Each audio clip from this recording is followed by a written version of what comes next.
From a statue of a giant spider to figures in a spooky Thai-held garden, join us as we take a look at the 10 creepiest statues ever created. Representing the human desire to break free of self-containment, Expansion was created by artist Paige Bradley as an experiment in boundary breaking. Disillusioned with the Manhattan art scene and their unwillingness to exhibit anything except contemporary art, Bradley took the already completed wax sculpture of a woman and smashed it into pieces on the studio floor. After casting the shattered pieces in bronze, Bradley then rebuilt the lady with the help of a lighting specialist. The result ultimately questions the irony of human containment, symbolizing the desire to break out of the box. Located in Thailand, the Wang Sang Suk Garden graphically depicts the punishment awaiting sinners in Naraka, the Buddhist hell. The two tall emaciated beings overseeing the whole scene are known as Preta, the hungry ghosts of Thai folklore. The smaller statues below them graphically show people being tortured in various ways for the sins they've committed in their life. Being ripped apart by dogs, disemboweled by birds, boiled alive, or having your head replaced with that of an animal are all depicted here in graphic detail. Donation boxes located nearby encourage the visitors to redeem themselves by giving to charity. The privately owned meditation garden Victor's Way, located in Ireland, is home to some really creepy statues. Amongst them, the Ferryman's End and the Split Man are sure to send chills down your spine. The ferryman is said to represent burnout. His job as ferryman is to take passengers from one shore across the river to the opposite side. This is said to be a metaphor for change, in that without change or movement one will become stagnant and die. Therefore he ferries or transports one from a state of sameness to one of difference. This is why in many cultures the ferryman has come to symbolize the transition from life to death and vice versa. The Split Man statue symbolizes indecision. Unable to decipher and adhere to one's life purpose, the indecisive person will languish in depression. This concept is depicted here by a disembodied hand slicing the figure in two with a sword as he screams in agony. This 9-foot-tall horned, winged depiction of the devil was originally designed to sit alongside the oversized Ten Commandments monument on the grounds of the Oklahoma State Capitol. It was commissioned by the Satanic Temple and is said to be based on the physique of rock god Iggy Pop. The demonic statue never saw the light of day after a state Supreme Court judge ordered that the Ten Commandments monument be removed on grounds of unconstitutional viewpoint discrimination, a decision that sat well with the Satanic Temple as it proved that one religious viewpoint cannot be tolerated while condemning another. The one-ton tribute to Satan now sits in an industrial warehouse in Detroit, Michigan, where it was unveiled to chants of "Hail Satan" as onlookers flocked to get their photo taken next to the foreboding figure. This creepy sculpture is actually one of a series of 6 gigantic spiders created in 1996. Several of the oversized arachnids are housed in permanent locations, including the National Gallery of Art Sculpture Garden in Washington, D.C. In 2006, one of the statues sold at auction for a mind-melting $4 million.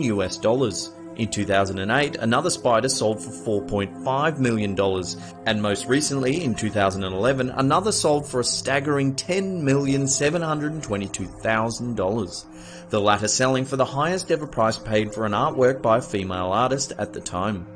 This statue of a giant pink rabbit eating a man in Pilsen, Czech Republic is straight out of anyone's creepiest childhood nightmares. The artist, Adam Tribusek, describes the piece as symbolizing man and his constant struggle against the system, and said it was inspired by the painting Saturn Devouring His Son by Francisco de Goya. After erecting the statue, the local council has received several complaints asking it to be moved to another location. Imagine being a small child looking out the window of that apartment building and seeing that thing just before falling asleep at night.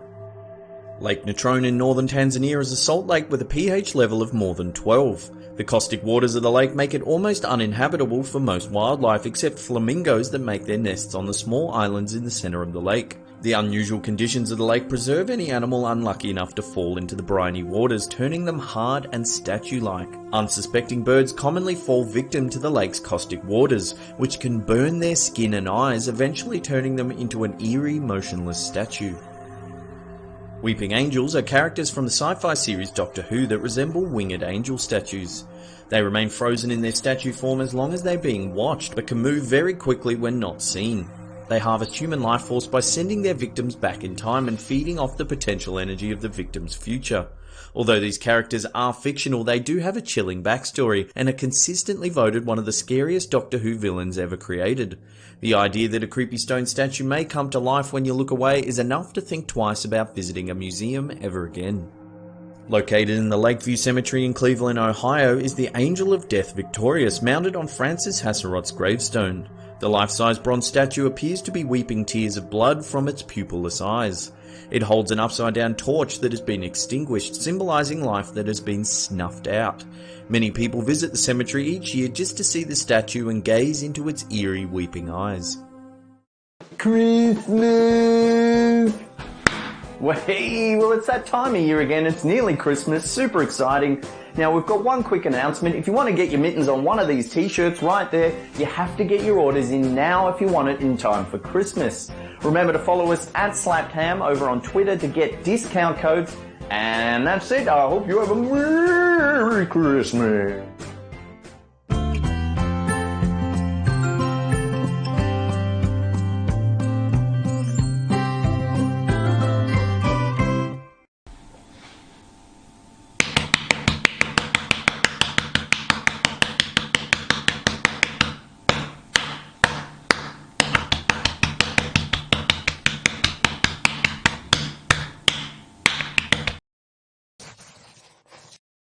SlappedHam.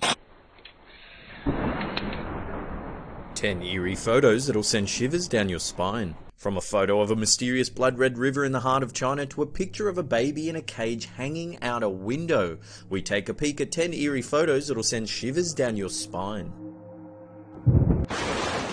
When a photographer decided to take this pic of a wedding ceremony from a nearby rooftop, he didn't realise he'd captured something far more sinister. In the building behind, 12 eerie hooded figures can clearly be seen lined up along the first floor balcony. When the photo was released, internet speculation ran rife as to the identity of the mysterious figures and what it was they were doing there. Were they secretly overseeing the wedding, or did the photographer unknowingly capture some sort of bizarre ritual? Turns out the figures were actually part of an art exhibition by Dawn Dudot entitled The Goddess Fortuna and Her Dunces. So not so sinister as first thought, but still makes for a very eerie photo. In July 2014, villagers in Qinmeichu village in Zhejiang, China, awoke to discover the river that runs through the town had turned blood red. Some thought it may be a spiritual sign, perhaps signalling the end of the world, while others believed the eerie colouring was the result of illegal dumping by a food colouring factory upstream. The actual cause of the blood red river was never confirmed. This heartbreaking photo shows the graves of a Protestant man and his Catholic wife. Colonel J.W.C. Van Gorkum married Lady J.C.P.H. Van Afferdin in 1842, and the couple went on to spend 38 years together. When the colonel passed away in 1880, he was buried in the Protestant area of the cemetery. His wife lived for 8 more years and decided before her passing, rather than being buried in her family's plot, she would prefer her final resting place to be as close to her husband as possible.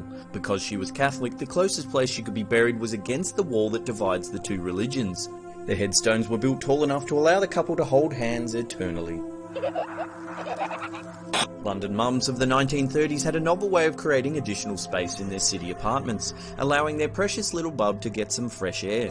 This photo is of a baby cage, a short-lived invention that was essentially a wire fence that was attached to an open window, dangling precariously several stories above the busy streets below.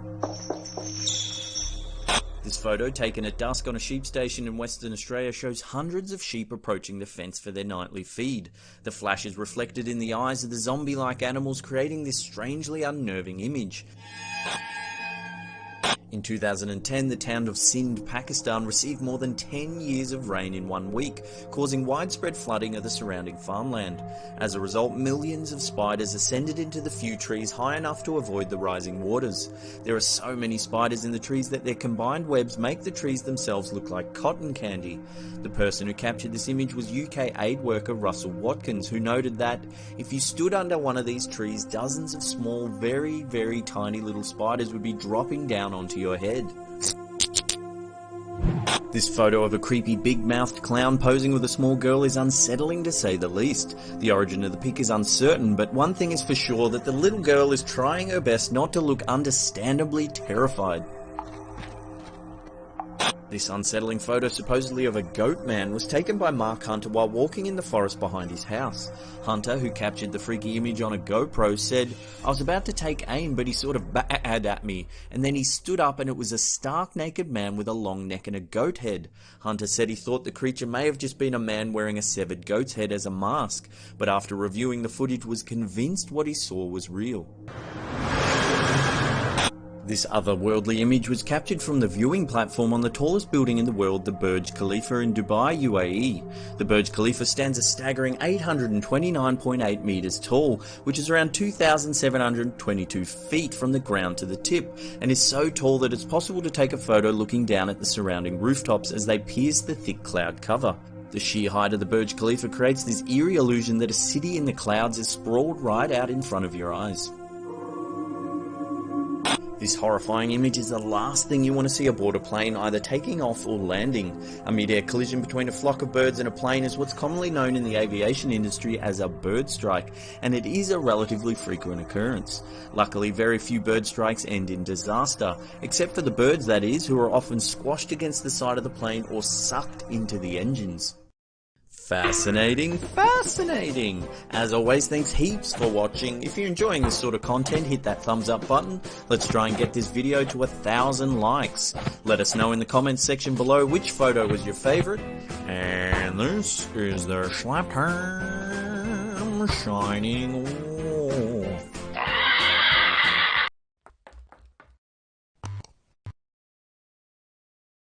How you doing? I'm Callan and this is Slapped Ham. Today we're talking about mysterious unknown creatures, from a gigantic Icelandic worm to a faceless bloated animal that washed ashore after Hurricane Harvey. We count 6 mysterious creatures spotted on camera. In September 2017, after Hurricane Harvey battered the coastline of southwest Texas, this strange faceless fanged creature washed ashore. Strong winds and heavy rains pounded the shoreline, bringing with it this bizarre-looking animal. Pretty Desai, a social media manager for conservationist company Audubon, was documenting the devastation caused by Hurricane Harvey when she came upon the unknown animal. She took some photos and posed the question to Twitter, "What the heck is this?" When the photos went live, it whipped people into a frenzy, quick to call it a prehistoric dinosaur or even an alien from another planet. Desai said that someone suggested that she get in contact with Kenneth Teague, a biologist at the Smithsonian National Museum of Natural History. Teague, who is a specialist in eels, commented on the photo suggesting it was most likely a fang-toothed snake eel, or Aplotophis chorliotis. As the photos don't conclusively show certain features of the creature, it's still not positively identified, leaving some to speculate on the species' origin. What do you think? Is this merely a bloated eel, or is this some kind of prehistoric beast that lurks deep in the oceans off the coast of Texas?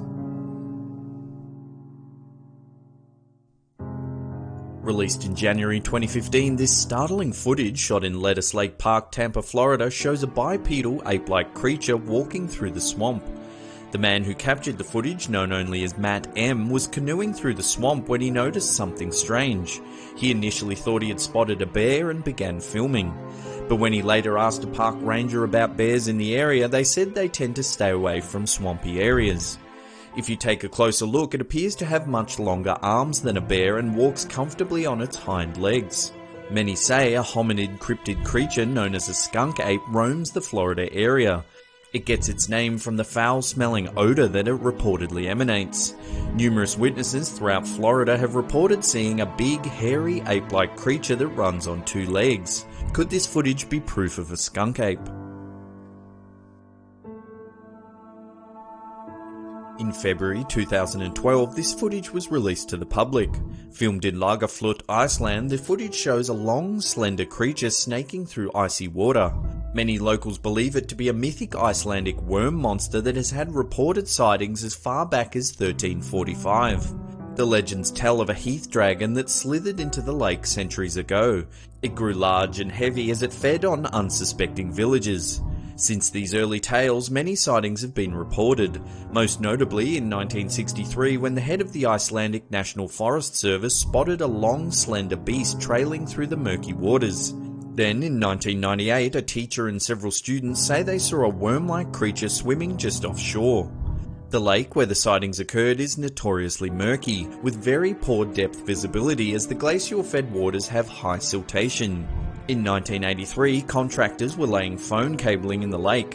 While conducting preliminary tests, they detected a large moving mass near the eastern shore. Later, when they retrieved their cabling, it had sustained massive damage right where the moving mass had been detected. The heavy-duty cable had been badly torn in several places. One of the engineers believed they had dropped the cabling directly on top of the fabled beast. Over the subsequent decades, sightings diminished until the striking 2012 footage emerged. A panel of experts were assembled to scrutinise the footage. Some believe it to be gases rising from the lake bed creating an optical illusion. Others think it's nothing more than a fishing net trailing through a current. However, others believe the scientific explanations to be inconclusive, admitting they had no reason to doubt the existence of the great Icelandic worm. Could this creature be nothing more than debris or optical illusion, or is there some truth to the legendary folklore?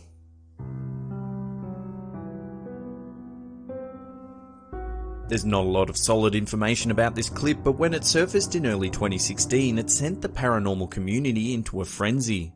Filmed in the Portuguese desert, the footage shows a strange bipedal creature with long arms walking through the brushland.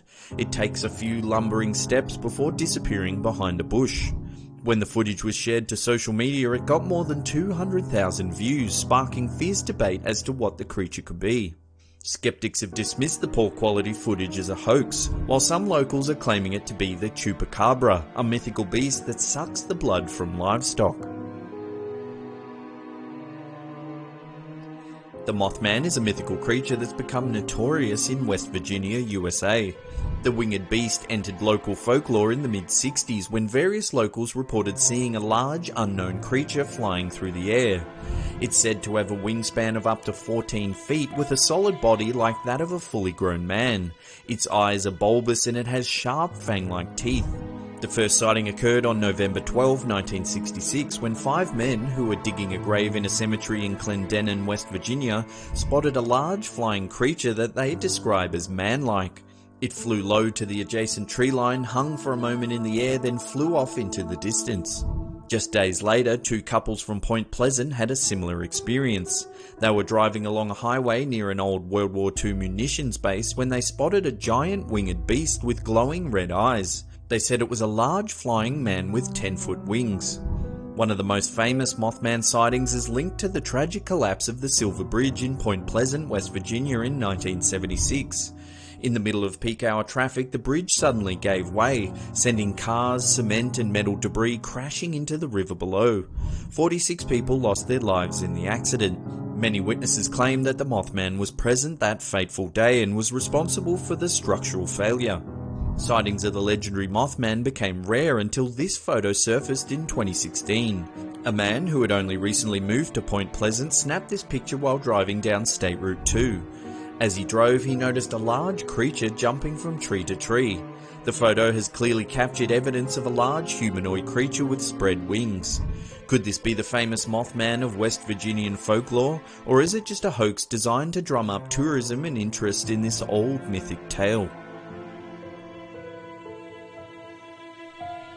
This photo was taken on August 3, 2015 in Jodhpur in western Rajasthan, India. It shows a strange, long-limbed creature with 4 fingers, no thumbs and bulbous black eyes. Villagers claim they were digging a well when they came by the animal deep in the ground. The man holding the creature in the photo said he had no idea what it was and was baffled when they unearthed the bizarre-looking critter. When the picture was posted to Facebook, it got shared thousands of times, many quick to claim that it's a subterranean alien from another planet. Others thought it was perhaps a malformed fetus of some kind. Some dismissed the photo as an outright hoax. However, even to this day, there's been no solid explanation for the mysterious creature. Well, there's another episode down. Thank you so much for watching. Remember to share this bad boy around with your friends and family on social media. Remember to follow us on all social media as well. You can get all our accounts just down below there. And that's it for me. I'll see you all next time. Pew!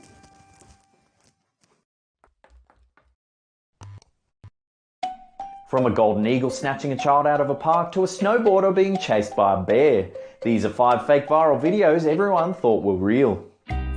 This video shows a girl testing out her twerking skills. She dances around her apartment before doing a handstand against the doorway. What happens next set the internet on fire.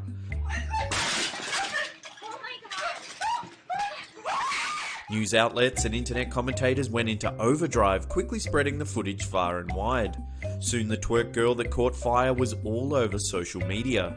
To date, this viral video has racked up more than 19 million views. However, the truth was later revealed.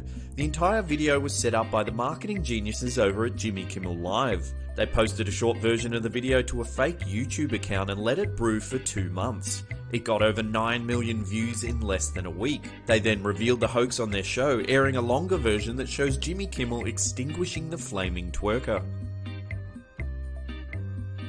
This daredevil thought it'd be fun to film himself on a GoPro as he jumps off a cliff in Sydney Harbour, Australia.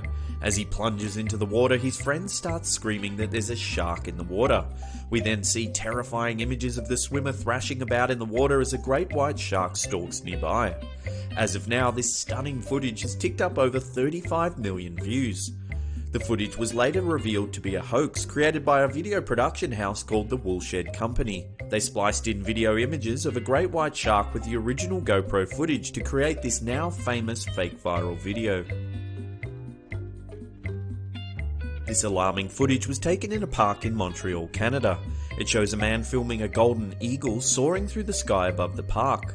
The giant bird swoops on a nearby child and attempts to fly off with its prey. The man filming runs to their aid and luckily the child is unscathed.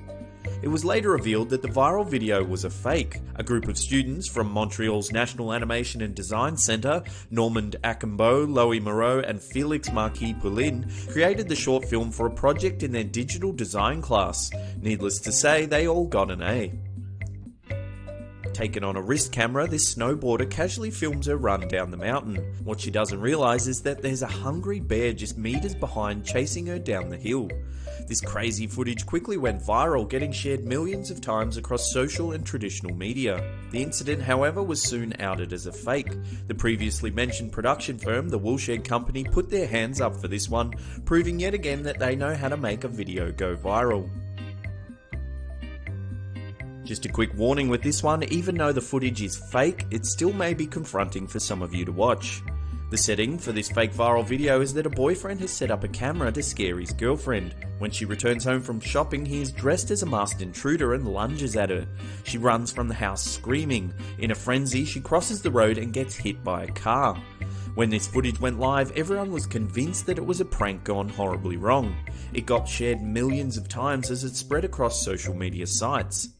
Truthfully, however, it was a short film written and directed by former Project Greenlight winner Kyle Rankin. Well, that's it for this list. Thank you so much for watching.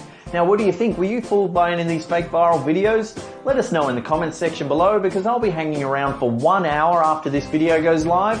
We'll have a good chat about it. I can answer some of your questions. And that's it for me. I'll see you all next time. Pooh! Slap ham.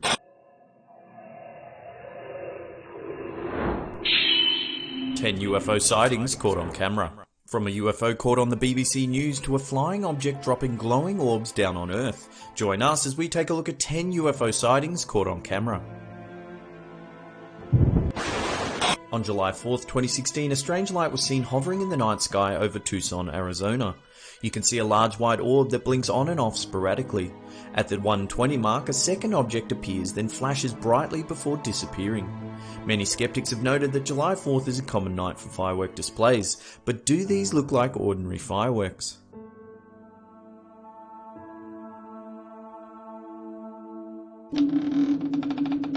On the 2nd of August 2016, the Malcolm W. Martin Memorial Park Facebook page uploaded this clip. It's taken from a security camera overlooking the Mississippi River and Gateway Arch in St. Louis, USA. The footage shows a glowing ball hovering in the sky for around 5 minutes. It moves about the sky erratically, disappears, then reappears in different spots. One local tried explaining the footage as headlights from cars parking in the Mississippi River overlook. What do you think, headlights or visitors from outer space?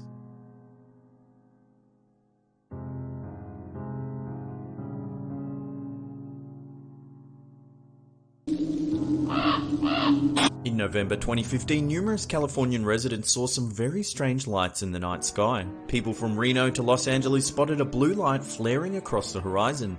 Several different pieces of footage were uploaded, each capturing the same strange blue light. Dozens of calls flooded into 911 reporting the unidentified flying object.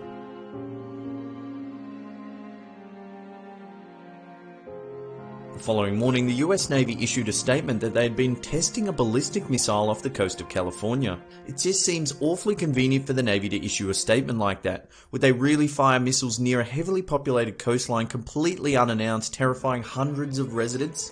Bit strange. There's very little info on this piece of footage. It's supposedly taken by a couple as they flew over Poland in a commercial airliner. What their camera captured is very unusual.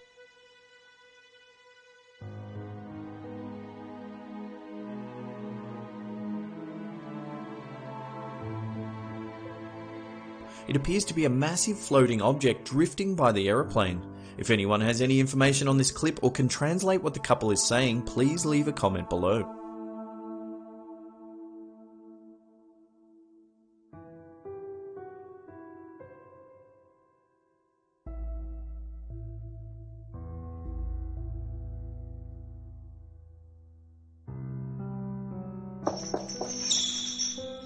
On January 8, 2005, a man captured what appears to be a fleet of UFOs hovering over an unknown part of Mexico.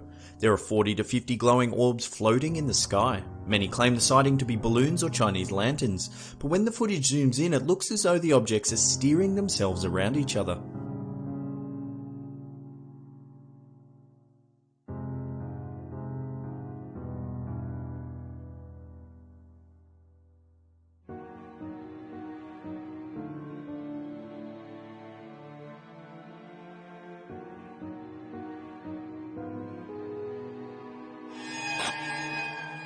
This footage was taken in July 2016 during a flyover of the city of Melbourne, Australia.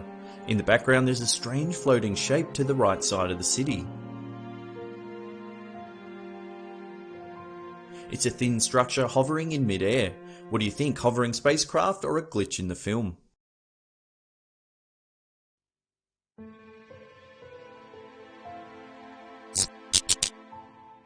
This startling footage was taken in an unknown part of the Philippines in 2014. At first it's difficult to tell what's happening as the footage only shows two glowing objects on a dark background, but you can see smaller orb-like objects falling to the ground. A night vision lens is used to clarify the image, and what it captures is very striking.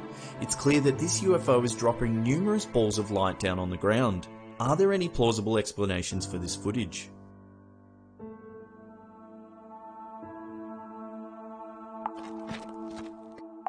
In October 2014, the BBC was reporting on pro-democracy protests in Hong Kong. What they inadvertently captured on film is startling. You can see above the sea of protesters between the two buildings, a flying object moves towards the right of camera.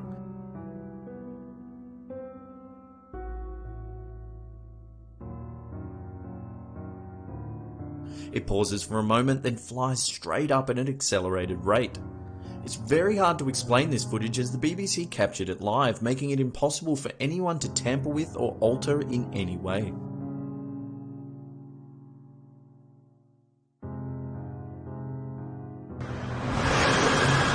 This piece of footage caused quite a stir amongst both the scientific and conspiracy theory communities. Taken on August 6, 1997, this hefty flying object was filmed flying over Mexico City. The community has divided almost in half on whether the footage is real or fake. Some say there are dubious digital artifacts hidden in the still frames of the clip. Others have noted that back in 1997 there were no programs available to the public powerful enough to fake this footage. Other perplexing evidence is the 12 or so witnesses from across the city that reported seeing the craft flying through the air. What do you think, real or fake? If you've got any information on this clip, leave a comment below.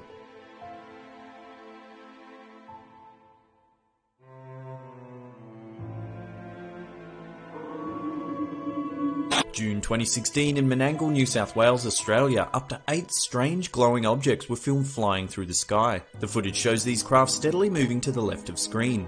Then a darker, more solid looking object can be seen hovering in the sky. 2 of the glowing balls previously seen seem to fly into this hovering object.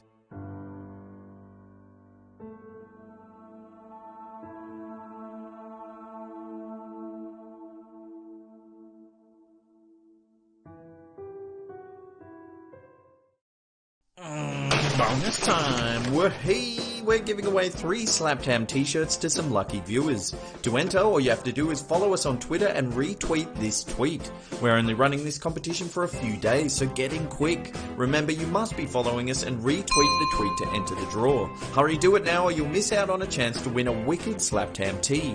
A link is in the description box below. Is it a bird? Is it a plane? No, it's a UFO coming down to probe our anuses. As always, thanks heaps for watching. If you're enjoying the content, hit that thumbs up button. Remember to share this video around with your friends and family. And this is a Slap Ham shining.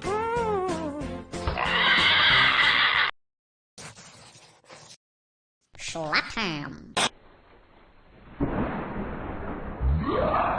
5 monsters caught on tape. From a dragon filmed flying over England to a creature caught lurking in the depths of a sewer, we take a look at 5 monsters caught on tape. This footage, taken during the 2011 tsunami in Japan, appears to show some sort of mysterious white creature fleeing the rising waters.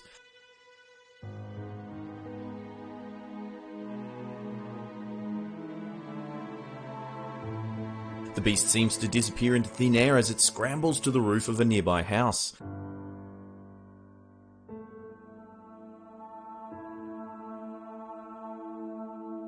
Sensing further danger, the monster then makes another dash for higher ground.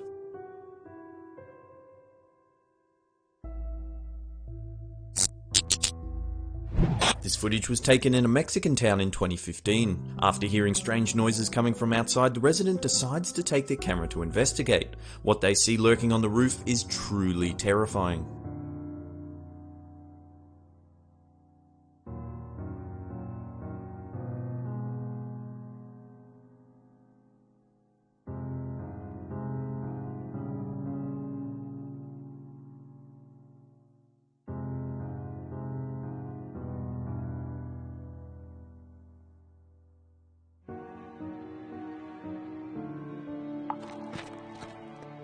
There's very little information available about this clip. It's apparently filmed somewhere in England and appears to show a dragon flying across the sky.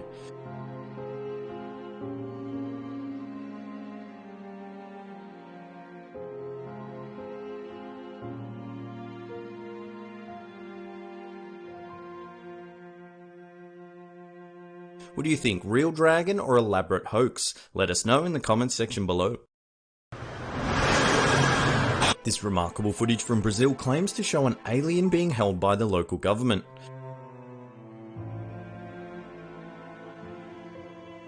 In the video, the soldiers are apparently asking the creature to speak. Both soldiers then make a hasty exit as one of them says, "Let's get out of here." This chilling footage was captured during a routine sewer inspection by a UK water company.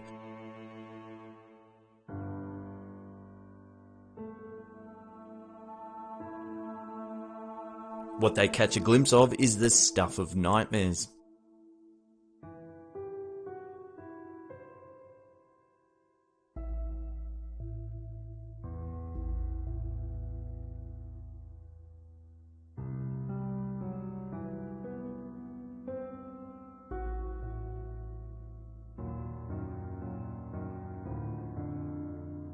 Here's a bonus one for you all. It's not a video as such, it's an image that went viral in 2014. Allegedly, it's a heat signature of a bizarre animal captured by a geologist working in a New Mexico oil field. Many claim this monster to be a skinwalker, a mythical creature from Native American legend that has the ability to shapeshift into any animal it chooses. Others believe it's a hoax, claiming it's a still from a little-known 1980s science fiction film. What do you think, hoax or proof that a skinwalker is prowling the oil fields of New Mexico? As always, thanks heaps for watching. Hit that thumbs up button if you're enjoying the creepy content. If you're new to the channel, hit subscribe because we have stuff like this coming out each and every week. And this is the Slap Ham shining.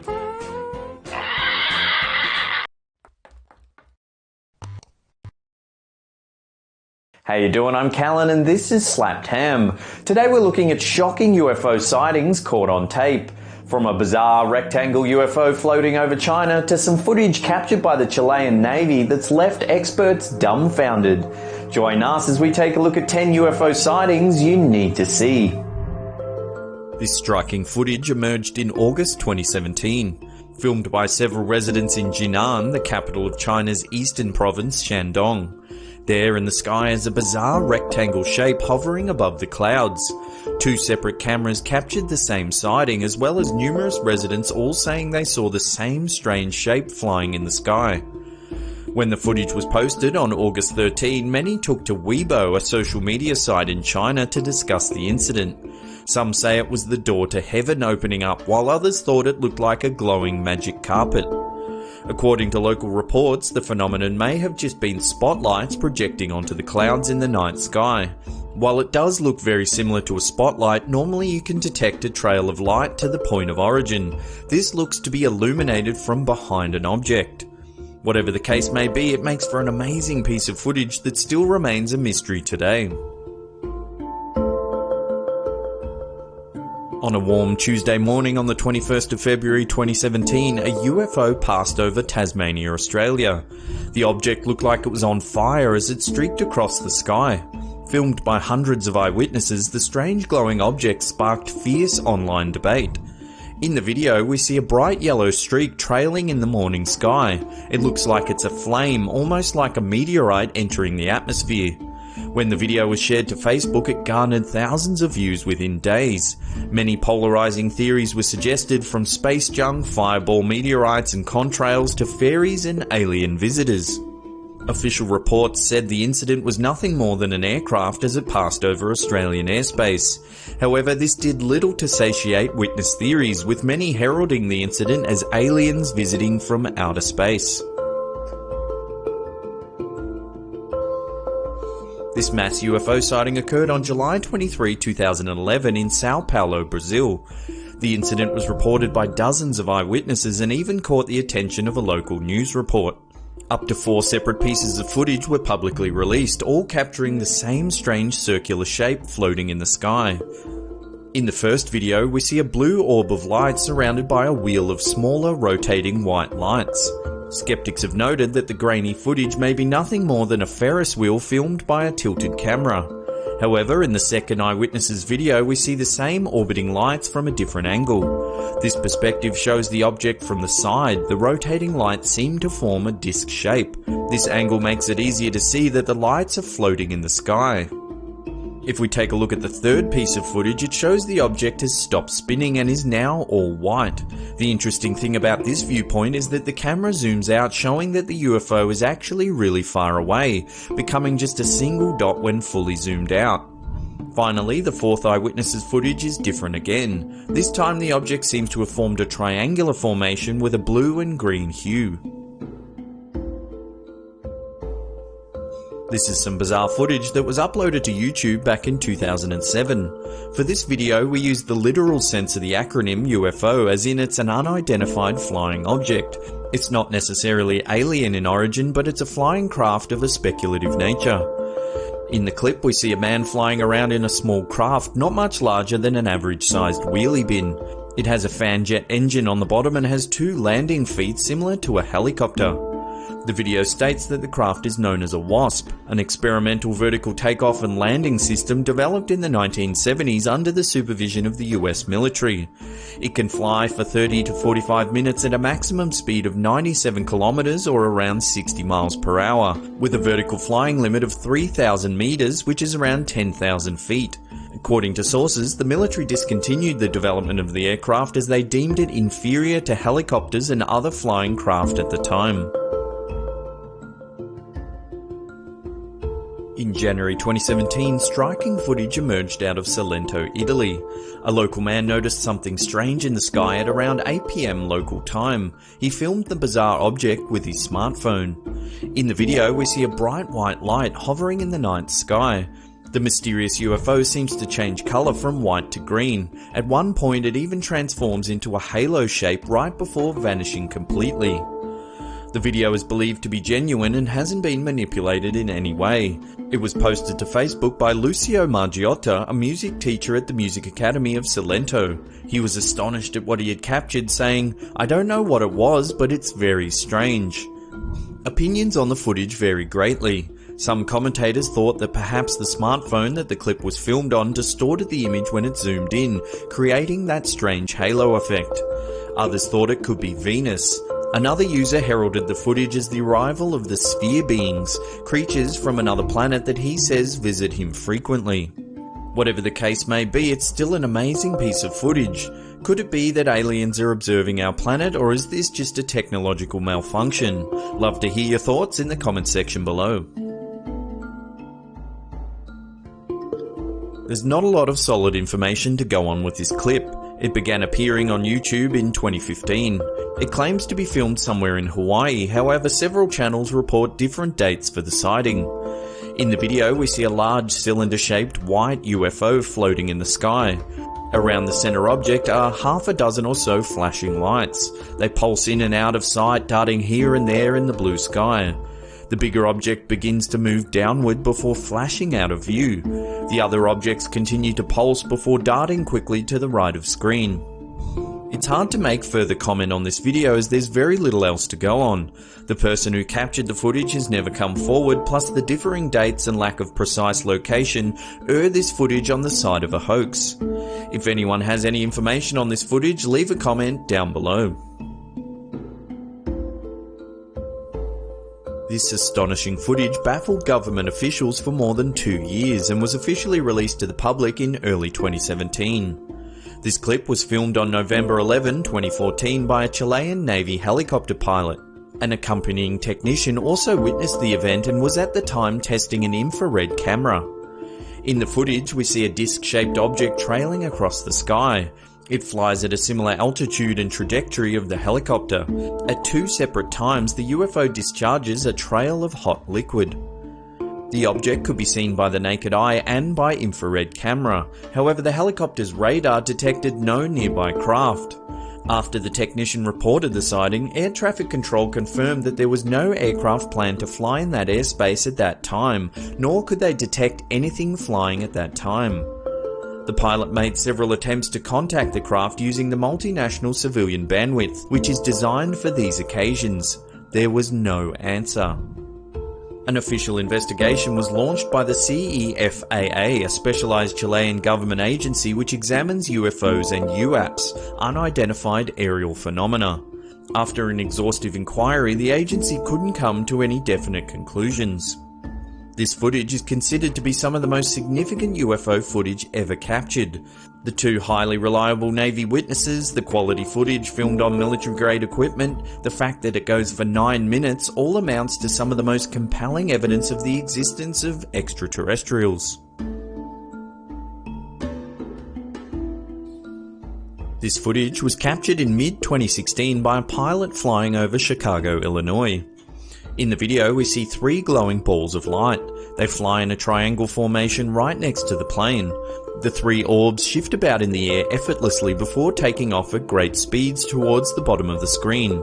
The maneuverability of the objects is far too agile for it to be other commercial aircraft or even military fighter jets. Reactions to this viral video vary, from reflections on the window, weather phenomenon and lightning, to angels and enlightened flying beings. What do you think this pilot has captured? Could this be proof of aliens from another planet? In early 2011, 2 motorists in Sao Paulo, Brazil captured this startling footage of a UFO hiding behind a cloud. Submitted to a local TV station, G1, the video garnered significant media attention. In the clip we see a floating object hovering just behind a cloud. It holds there for around 60 seconds before taking off in a dazzling light display. The 2 witnesses were gobsmacked at the incident.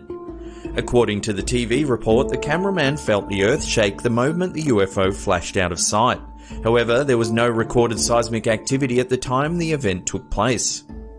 Skeptics claim if you analyse frames of the footage, right as the truck passes in the clip, there are noticeable alterations that aren't visible to the naked eye. However, the 2 eyewitnesses maintain the authenticity of the footage.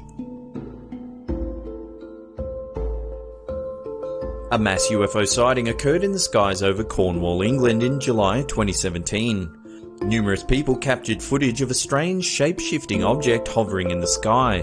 The phenomena happened over several days, with dozens of witnesses reporting the event. The first sighting occurred on Monday, July 18th, when surfer Kiefer Krishnan posted his GoPro footage to Instagram. Photographer Shane House was the second to come forward with amazing footage of the object hovering above the A30 freeway. The UFO seems to shimmer in and out of visibility against the cloudy English sky. Next, a Twitter user by the name of Harry Wild posted his version of events on Fistral Beach. Again, the same strange shimmering shape floating through the sky. Many responded to the tweet, noting that it looked like a swarm of birds or insects drifting through the air. 3 more sightings occurred on the Tuesday, all showing the exact same object in the sky. Many news outlets around England were quick to point out that the footage may be a planned hoax orchestrated by a local conservationist initiative. The Eden Project is a series of gigantic greenhouse domes that house exotic plants and various exhibitions in Cornwall. At the time of the UFO sightings, the Eden Project was hosting an event called Alien Encounter. While they never officially owned up to the publicity stunt, it seems likely that they were the culprits. Hello.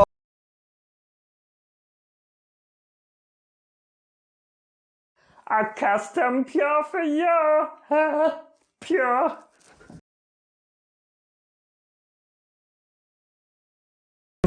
Fam, how you all doing? I just wanted to let you know, last week I sat down with Tim from Super Mayhem and he interviewed me about my life, my gaming habits, and whether I like to be chained or whipped. If you want to find out the answer to that question, you can find a link to the interview in a description box below. One should pop up right here now as well. Check it out, it's a lot of fun.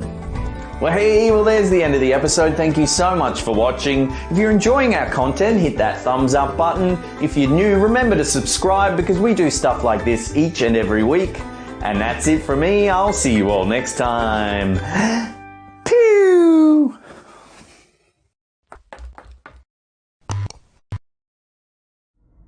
How you doing? I'm Callan and this is Slapped Ham. Today we're looking at some really creepy video clips. From drone footage of a clown running through the woods to some bikers that chase a creature they caught on GoPro.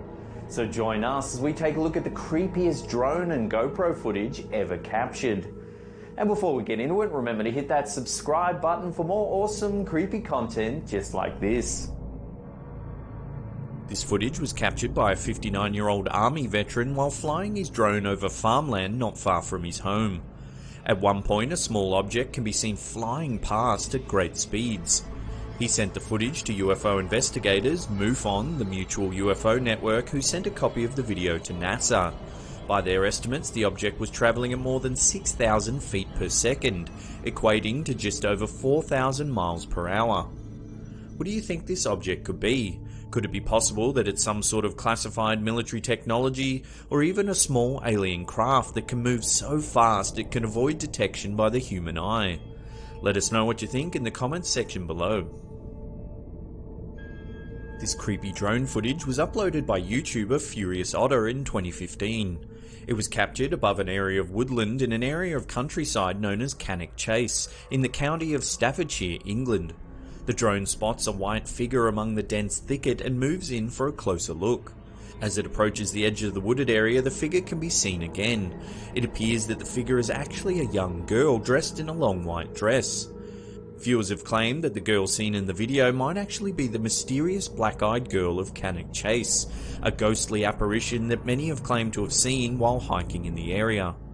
One woman claimed that she heard the screams of a young child coming from the forest while she was out walking with her daughter.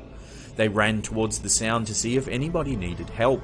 When they stopped to catch their breath, the woman turned to see a young girl standing behind them. She stood completely still with her hands covering her eyes. When the woman asked the little girl if she was okay, she didn't say a word. She just slowly lowered her arms, revealing jet black eyes. No iris, no white, nothing. Scared, the woman grabbed her daughter, but when she looked back, the little girl with the black eyes had completely vanished.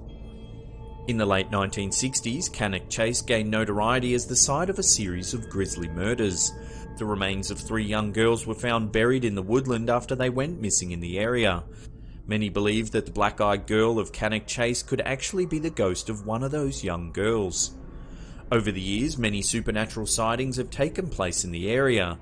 People have claimed to have seen UFOs, werewolves, and even a mysterious half-man, half-pig creature. Has this drone actually captured video proof of the black-eyed girl of Cannock Chase?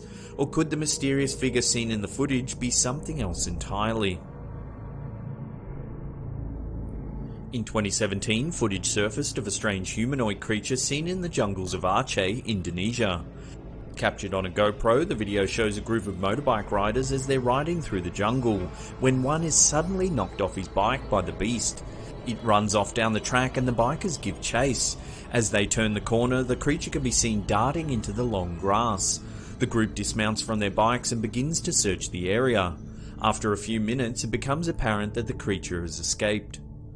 If you look closely at the video when the creature is first seen, it appears to be carrying some sort of long club or spear. Have these bikers actually captured proof of some sort of undiscovered humanoid living in the jungles of Indonesia? Or is it just a well-planned hoax? This baffling footage was first uploaded to the YouTube channel Apex TV in 2016. It shows a man walking along the sidewalk before breaking into a run. He takes a few steps, then suddenly vanishes. While doubters were quick to point out that the footage could easily have been manipulated, some viewers thought that the man might actually be a time traveller, captured by the drone at the precise moment he jumps to another time. Others thought it might even be proof of a spontaneous teleportation. While it's impossible to say for certain what's actually happening in this video, it sure is strange to say the least. Could this man be teleporting or even time travelling, or is it nothing more than a clever editing job? This drone managed to capture footage of a man sunbaking on top of a 200-foot tall wind turbine in Rhode Island, USA. If you look closely, you can see that the man has scaled the turbine from inside as the trapdoor leading to the top is open. There's no guardrail around the edge, so one false move and this guy would certainly plummet to his death. What is this man actually doing sitting on top of the turbine? Is he allowed to be up there, or has he actually broken in and forced the hatch open? Either way, for anyone who has a fear of heights, this is the stuff of nightmares. This eerie footage was captured by a drone in Croker, Virginia. The heads are what remains of 43 presidential busts that were moved to a private farm after the President's Park tourist attraction was shut down in 2010. The collection of 20-foot tall heads featured every US president from George Washington to George W. Bush.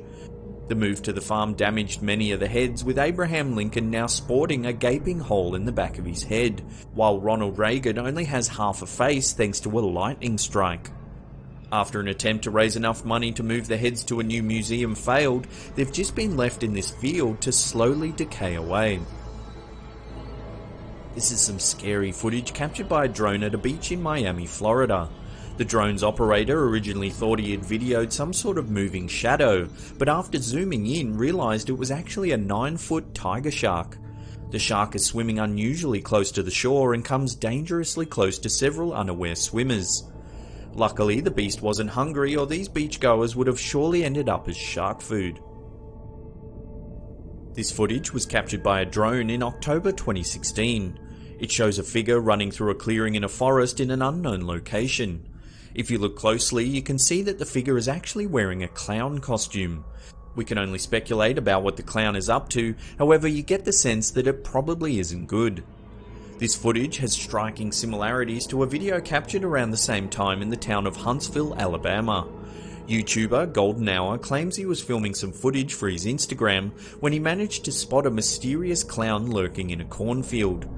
When he realizes that he's being filmed, he starts to run. The drone gives chase but eventually loses sight of the clown when he enters a nearby woodland. While the clowns seen in these two videos appear to be wearing different costumes, could it be possible that the sightings are somehow related? Let us know what you think in the comments section below. In 2017, YouTuber Bexon Production captured some very creepy GoPro footage while out riding his bike. In the video, he can be seen travelling along a bike path when suddenly a mysterious grey creature jumps out in front of him from on top of a wall. He narrowly avoids hitting the creature as he swerves his bike to the right. The YouTuber claimed that he actually saw the creature a few seconds before it appears in the video. It was perched above him on the wall, and that gave him a few extra seconds to react when it jumped down in front of his bike. Initially, he thought it was just a dog. However, when he reviewed the footage, he realized that he had actually captured something else entirely. If you slow the footage down, you can see that the creature looks like some sort of grey humanoid. However, it's extremely agile and moves more like a cat. Just as it jumps from the edge, it makes a strange noise. The biker stops to see what he almost hit, but by the time he turns around, the creature is gone. What has this biker actually captured on his GoPro? Is this evidence of some sort of cat-like humanoid, or is it nothing more than a clever editing job? What do you think this creature could be? Before we get to that number one spot and take a look at some creepy GoPro footage taken in a morgue, remember to hit that subscribe button and turn on channel notifications. That way you'll get notified of all our latest creepy content.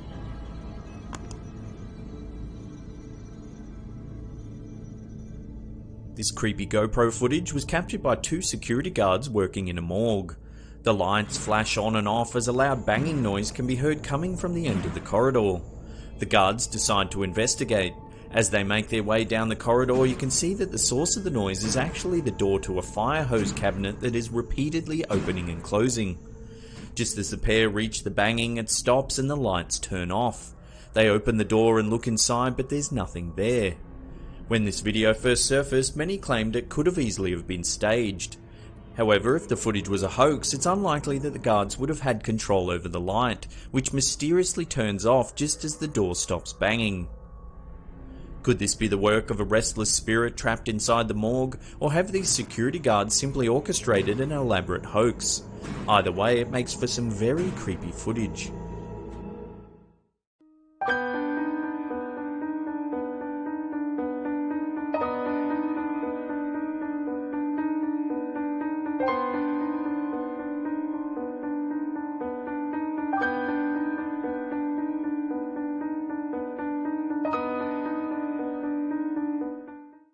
Well, that's it for another episode. Thank you so much for watching. If you can't get enough of the old slapped ham, there's some embedded links there, or there's some playlist links in the description box below. Hit that upward facing thumb, it really helps us out.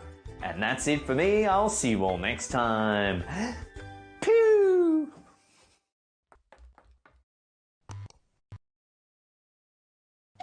From a flat image that appears to rotate in 3D to an illusion that disappears when you stare at it. Join us as we take a look at 10 optical illusions that'll bend your brain. The elephant legs optical illusion is what is known as an impossible object, an object that could not possibly exist in real life. If you begin to stare at the legs, you'll quickly notice a problem. How many legs can you count on this elephant? Let us know in the comments section below. Take a look at this image and decide which of the orange circles is larger.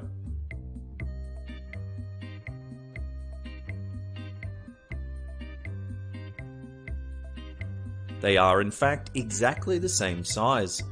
Named after its discoverer, German psychologist Hermann Ebbinghaus, the Ebbinghaus illusion is based on relative size perception. The orange circle on the right appears larger because it's surrounded by smaller circles, while the orange circle on the left appears smaller because it's surrounded by larger ones. Recent studies suggest that the distance of the outer circles in relation to the central circle also plays a crucial part in creating this optical illusion. If the surrounding circles are closer to the central circle, it will appear larger and vice versa. This optical illusion was created by Russian artist Ilya Klenenkov in an attempt to help raise awareness of the diminishing number of pandas in the wild. To best see the hidden image, try squinting at the picture or stare slightly cross-eyed. The hidden panda should begin to reveal itself.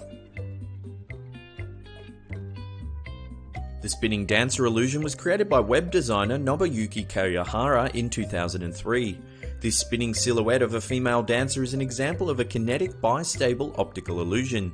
Observers will initially see the woman spinning either clockwise or counterclockwise, and sometimes may even see the woman suddenly spin in the opposite direction. What way do you see the dancer spinning? Let us know in the comments section below. Also known as the cafe wall illusion after it was observed in the tiles of a cafe wall near St Michael's Hill in Bristol, UK. This image will really mess with your head. The grey lines seen in the image are not diagonal at all, they are in fact parallel. It is thought that the contrast polarities between the black and white squares cause our minds to interpret the lines as running in a diagonal direction. The checker shadow illusion was published by Professor of Vision scientist Edward H. Adelson in 1995. It shows an image of a green cylinder casting a shadow across a checkerboard. Looking at the image, the square labelled A clearly appears to be darker than the square labelled B. However, both squares are of identical brightness. Take a look at what happens when the two squares are joined. The illusion is created by two elements. The first is local contrast. Our brains perceive that a lighter check surrounded by darker checks must be lighter than average, while a darker check surrounded by lighter checks must be darker than average. The second element relates to the sharp boundaries of the checks and the soft boundaries of the cylinder's shadow. The sharp boundaries of the checks cause our minds to interpret a change in surface colour, while a gradual change in light is perceived to be caused by shadow. Take a look at the pieces of wood in this picture. Do you see the two pieces lying next to each other or one on top of the other? The wood is actually stacked one piece on top of the other, but if you look at the far end of the image, it appears that they are lying side by side. The optical illusion is created here by the horizontal and vertical screws at opposite ends of the wood, and the fact that the man's hand appears to be resting on top of both pieces of wood at the same time.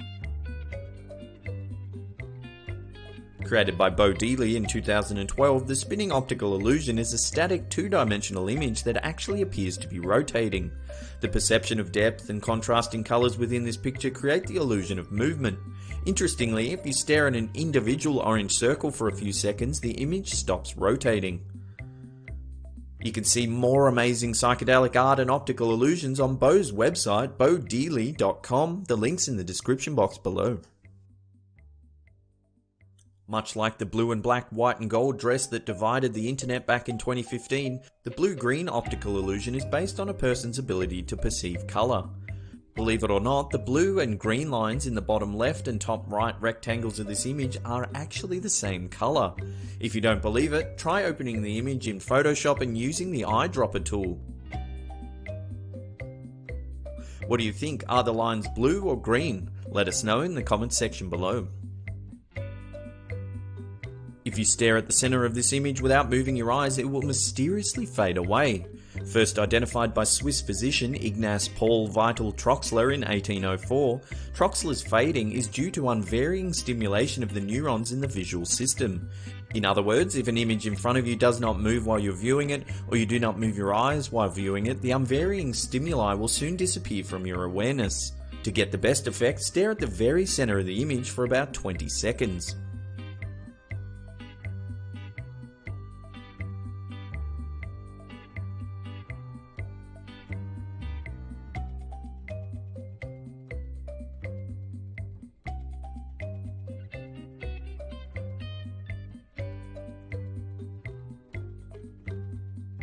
Well, there you go, that's 20 seconds. How'd you go? Did the image disappear for you?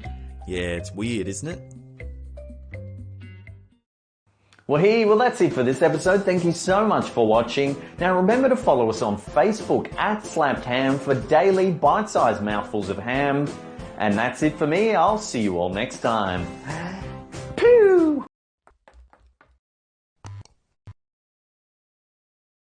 From the sights, sounds and smells of haunted battlegrounds to the handprints of ghostly soldiers. Join us as we take a look at the 10 most haunted battlefields around the world. There are dozens of reported ghost sightings at Battle Abbey in Normandy. The abbey was built after the Battle of Hastings in 1066, and it's the place where King Harold was killed. There is a ghost of a woman all in white who haunts the gatehouse. The altar of the abbey has reportedly been found bleeding, and long-dead monks roam the grounds. And even King Harold himself has been seen wandering around with an arrow in his eye. On the anniversary of the battle, you can hear the sounds of the battle, the soldiers and their horses. The Highlands are said to be the most haunted part of all of Scotland, but especially the battlefield of Culloden Moor. The Jacobites were defeated on Culloden Moor on April 16, 1746, and the battle was especially bloody. The fight itself only took 1 hour. It left behind many ghosts which can be seen and heard on the anniversary of the battle. During other times in the year, a battle-dazed man can be found wandering the moor. A man in his tartans has been seen lying injured on the ground, as well as many other soldiers. No birds sing or visit the site of the battle anymore. This is the site of one of the American Civil War's bloodiest, grisliest battles. Lasting from May 31 to June 12, 1864, over 16,000 soldiers died in the battle, and a large number of the dead were never properly buried. And it's guessed that from this lack of burial comes the abundance of ghosts. People who visit the battlefield claim they have felt the shock of cannons going off, they can hear the sounds of soldiers and horses, and can even smell gunpowder in the air. These sightings aren't just linked to the anniversary of the battle, however. These supernatural experiences occur regularly throughout the year. The beach of Dieppe, France was the site of Operation Jubilee, a precursor to Operation D-Day. This was carried out by Allied forces to claim a major port, and more importantly to the mission, prove that it was possible to take the beach from the Germans. The raid was a disaster and 4,000 soldiers lost their lives. There had been very little reported sightings of any ghosts or noises in the area, but once while camping a couple were woken by gunfire sometime after 4 in the morning, roughly when the raid started. What they heard was soldiers fighting out the battle. The couple could distinguish what the soldiers were saying and wrote down everything they heard. Historians then confirmed that the couple had heard the whole battle play out, down to the minute. This battle for Belgian territory was held in World War I for 3 months, July to November in 1917. During the battle, over 400,000 people lost their lives, and it's estimated that around 100,000 soldiers were never identified or even buried due to the terrain being especially treacherous. Around the battlefield and village, the sounds of the battle can be heard, including screams and gunfire. This was a battle between US cavalry and the Lakota tribe in 1876. There were no survivors from the US cavalry. Visitors to the site have seen soldiers reenacting the battle, can smell gunpowder and hear the cries of soldiers. Even more creepily, visitors have also reported having hallucinations of the battle firsthand and have experienced overwhelming feelings of despair.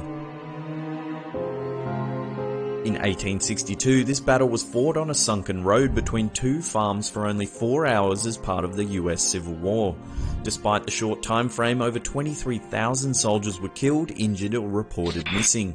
It's reported that no matter how many people are present or how busy the area is, the site of the battlefield is absolutely silent except for the sounds of gunfire and drumming. The road, now called Bloody Lane, smells of gunpowder, and soldiers are frequently seen wandering the road. Blue lights can be seen at night moving in time with the aforementioned drum beats. A church nearby was where some of the wounded were taken to be looked after, and it's said that the floorboards are so stained with blood that not even a sander can get rid of the stains. As part of the English War of the Roses, a battle was fought in Toten in 1461. A stream nearby, Cockbeck, ran red with blood from the battle. Over 30,000 soldiers died in the battle, which also took place in the middle of a large and heavy snowstorm. Every 7 years it's said that Toten has a similar snowstorm. If you walk into the storm, you'll see the soldiers battling it out again over several hours. Brownsville has been the site of 7 battles, including battles as part of the Civil War and the Mexican War. The Civil War battle took place in 1863, and it's unclear how many soldiers were injured or died, but there were over 8,000 soldiers involved. People have reported hearing the usual gunfire and shouts from the site of the battles, but the sighting that stands out the most is reported by a young couple, Barb and Cameron Dexter, who had parked their truck in the middle of the night. When they awoke, they heard gunfire close by. Rather than drive away immediately, they got out of the truck to investigate. They were soon surrounded by what they said looked like corpses in Confederate uniforms. They ran back into the truck, and once daylight broke, they could see the truck was covered in bloody handprints. More than 50,000 soldiers died over 3 days at the Battle of Gettysburg in 1863. There are hundreds of reported ghost sightings on this battlefield and the surrounding town, and the hauntings are the subject of several books and documentaries. Beds are reported to shake during the night, doors slam, ghostly figures walk through rooms where people are staying. People report hearing screams, and at points it's said that it sounds like you're standing in the middle of the battlefield with hundreds of people dying around you. During the filming of the movie Gettysburg, some extras were approached by a man who smelt like gunpowder. They assumed he was another extra, but he handed them some bullets that weren't being used as props for the movie, and were later confirmed to be from the actual time period the battle had taken place. One of the most famous and most seen ghosts is the man who haunts the Devil's Den, a rocky outcrop close to the battlefield. He always says the same thing: what you're looking for is over there. Well, there's another episode down. Thank you so much for watching. If you're new to the channel, why not hit that subscribe button just there? If you've been subscribed for a while, then hit that bell icon to get all the latest updates about our channel. And that's it for me. I'll see you all next time. Pew! Slap. 10 allegedly cursed objects that could kill you. Most of us love a good fable about the supernatural, but when it causes death, maybe we ought to think twice. A few objects in this world are not only known to be cursed, but also to cause death. That's when a tale ceases to be just creepy and goes on to be something to be avoided at all costs. So join us as we count down 10 allegedly cursed objects and their intriguing stories. King Tut's Tomb. The Curse of King Tut's Tomb is a cautionary tale that has caught the public eye for generations. An archaeologist known as Howard Carter found the tomb on 4th of November 1922. It was a magnificent find for him and his crew. However, within 7 years of the discovery, 11 people connected to Carter's party died for strange reasons. The number rose to 21 by the year 1935. Critics attribute the mysterious deaths to a fungus, but the inscription on the tomb says it all. Death shall come on swift wings to anyone who disturbs the king's peace. Busby's Stoop Chair. Often referred to as the Chair of Death, the chair is named after its original owner, Thomas Busby. He was a coiner who brutally murdered a co-worker. Before his death sentence, he asked for a drink on his favourite chair, a well-built rocking chair. Mysterious deaths occurred to folks who defied the chair's curse, from motorcycle deaths to tales of a chimney sweep falling from a roof. While sitting on the chair, Busby mumbled his final words: "Death will come quickly to whoever sits in my chair." Since then, the chair lingered in an inn till 1978, when the owner donated it to Thirsk Museum, where it is hung on a wall, thus stopping people from sitting in it ever again. The Dybbuk Box. In Jewish culture, a Dybbuk is a restless spirit that possesses the living. The box, in this case, is an artifact in history that dates back to the Holocaust. Previous owner Kevin Manis listed the cursed box on eBay, describing it as an old wine cabinet. It is claimed that whoever opens the box is met by great misfortune. Past owners all claim to have the same ghastly nightmares of an old hag haunting them. Some allege that the box burns out the lights in the room or causes horrible welts on their body. One owner died of a stroke the day they received it as a gift. The Annabelle Doll. Ed and Lorraine Warren, the world's most prolific researchers in paranormal investigation, owned lots of artifacts said to be cursed. Within their collection of cursed objects was a rather normal-looking ragged doll, Annabelle, that was locked up in a glass cabinet. It had the warning, "Positively do not open." A woman called Donna received the doll from her mother on her 28th birthday. She reported receiving troubling notes from the doll. Annabelle was known to shift positions in the night, and even sometimes drops of blood would be found on her. Donna's friend Lou claimed to have been scratched by the doll. Later, the Warrens took the doll and kept it in their personal museum called the Occult. A young boy is said to have visited the museum and mocked the doll. 3 hours later, he was reported dead after losing control of his motorcycle. The Hope Diamond. Formed approximately 1.1 billion years ago, this gem is worth close to 200 to 250 million US dollars. Known as the King's Jewel, this precious gemstone has travelled the world and changed hands amongst the wealthy. One of the most popular tales about its origin involves a man named Tavernier, who is believed to have plucked the diamond from the forehead of a Hindu statue. He sold the artifact to King Louis XIV, but was later torn apart by wild dogs on a trip to Constantinople.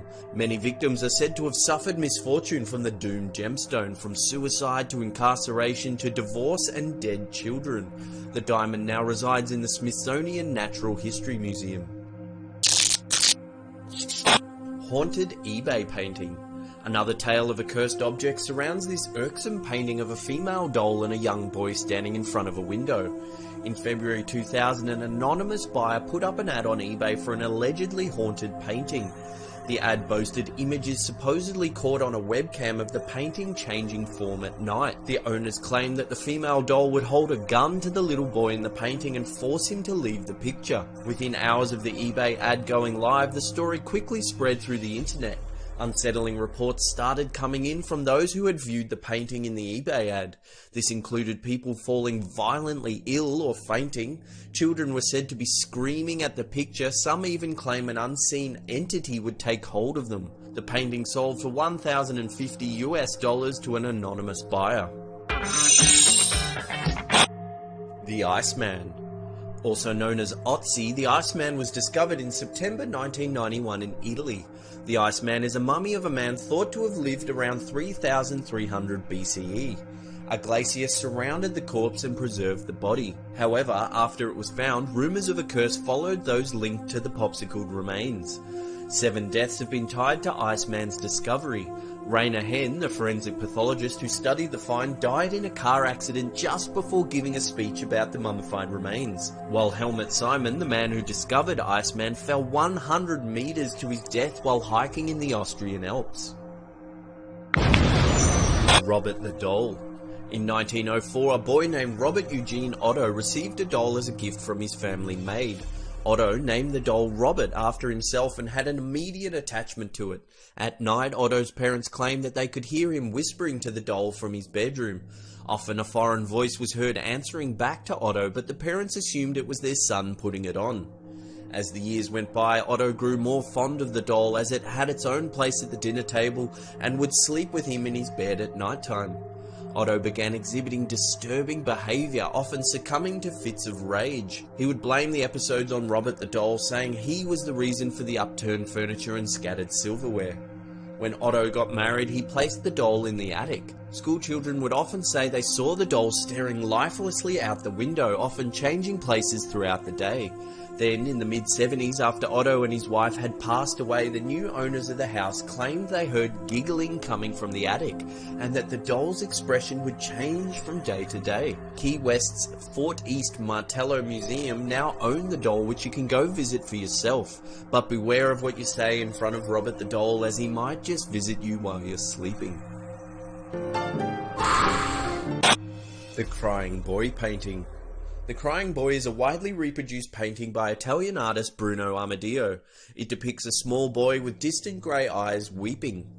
On September 4, 1985, the British tabloid newspaper The Sun ran an article about a firefighter from Yorkshire who was claiming that he had found the reproduced painting several times in burnt-out buildings. Every time he found the artwork, it was completely untouched by the fire, yet everything around it was turned to ash. Over the next few months, many newspapers began running articles about people who owned the painting that suffered house fires. By the end of November 1985, the hysteria surrounding the painting became so prevalent that The Sun began organising mass burnings of the painting sent in by readers. The Anguished Man. Looking at this painting immediately fills the viewer with a sense of dread. It depicts a man in extreme discomfort with haunting black eyes. It is said the artist mixed his own blood into the paint and shortly after completing the artwork committed suicide. The story of this painting begins with Sean Robinson, who inherited it from his deceased grandmother. She kept it in the attic for 25 years, fearing the portrait was evil. Robinson took the painting to his house, where he and his wife began experiencing unsettling noises. They claimed to have heard a man crying in the shadows of their bedroom, as well as one night awaking to a dark figure at the foot of their bed watching them sleep. This unsettling encounter made Robinson's wife refuse to live in the same house as the painting. Question time. If you could create a myth about a cursed object, what would it be and what would the curse do? Those who can scare our piglet pants off will feature in the next Q&A. No, Mummy, don't let the cursed things hurt me. As always, thanks heaps for watching. Remember to follow us on Fartbook and Twitter, because we do funny things over there and it's a lot of fun, and subscribe!